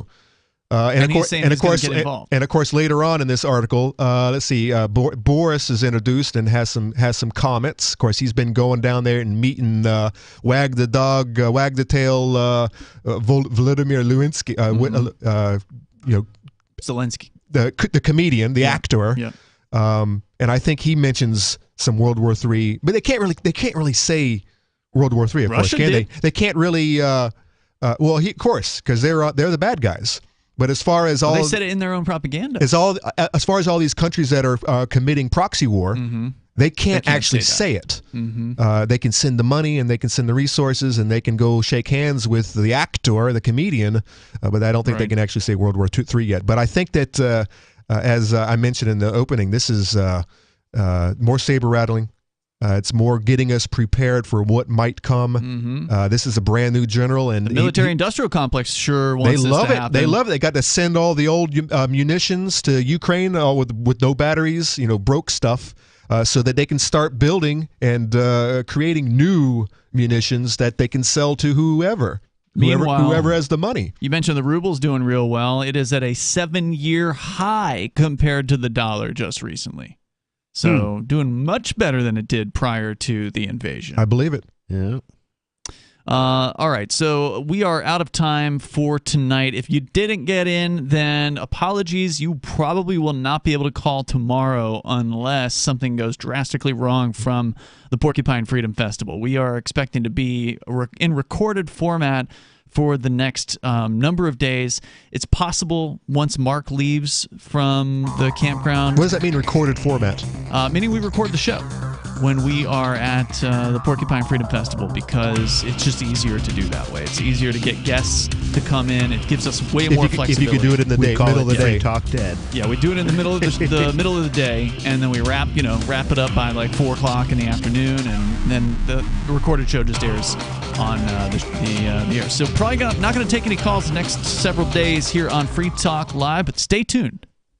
After a devastating war, the alien visitors were driven back, and their willing human collaborators were left behind to face the music. When Emma Jean Anderson's ex-lover brings her from prison, Nathan Foster and his 14-year-old nephew Ben are tasked with bringing the pair to justice. An easy enough job until they discover something is inside Emma Jean, and the fate of the planet hangs in the balance. The Family Business by Mike Coopery from BaneBooks.com. My name is Jacob Hornberger. I'm president of the Future of Freedom Foundation, which Congressman Ron Paul awarded for having an outstanding freedom website. Write us at fff@fff.org, and we'll send you a free 3-month subscription to our monthly journal of libertarian essays and our booklet, Economic Liberty in the Constitution, which George Mason University economics professor Walter Williams praised in a recent column. That's fff@fff.org.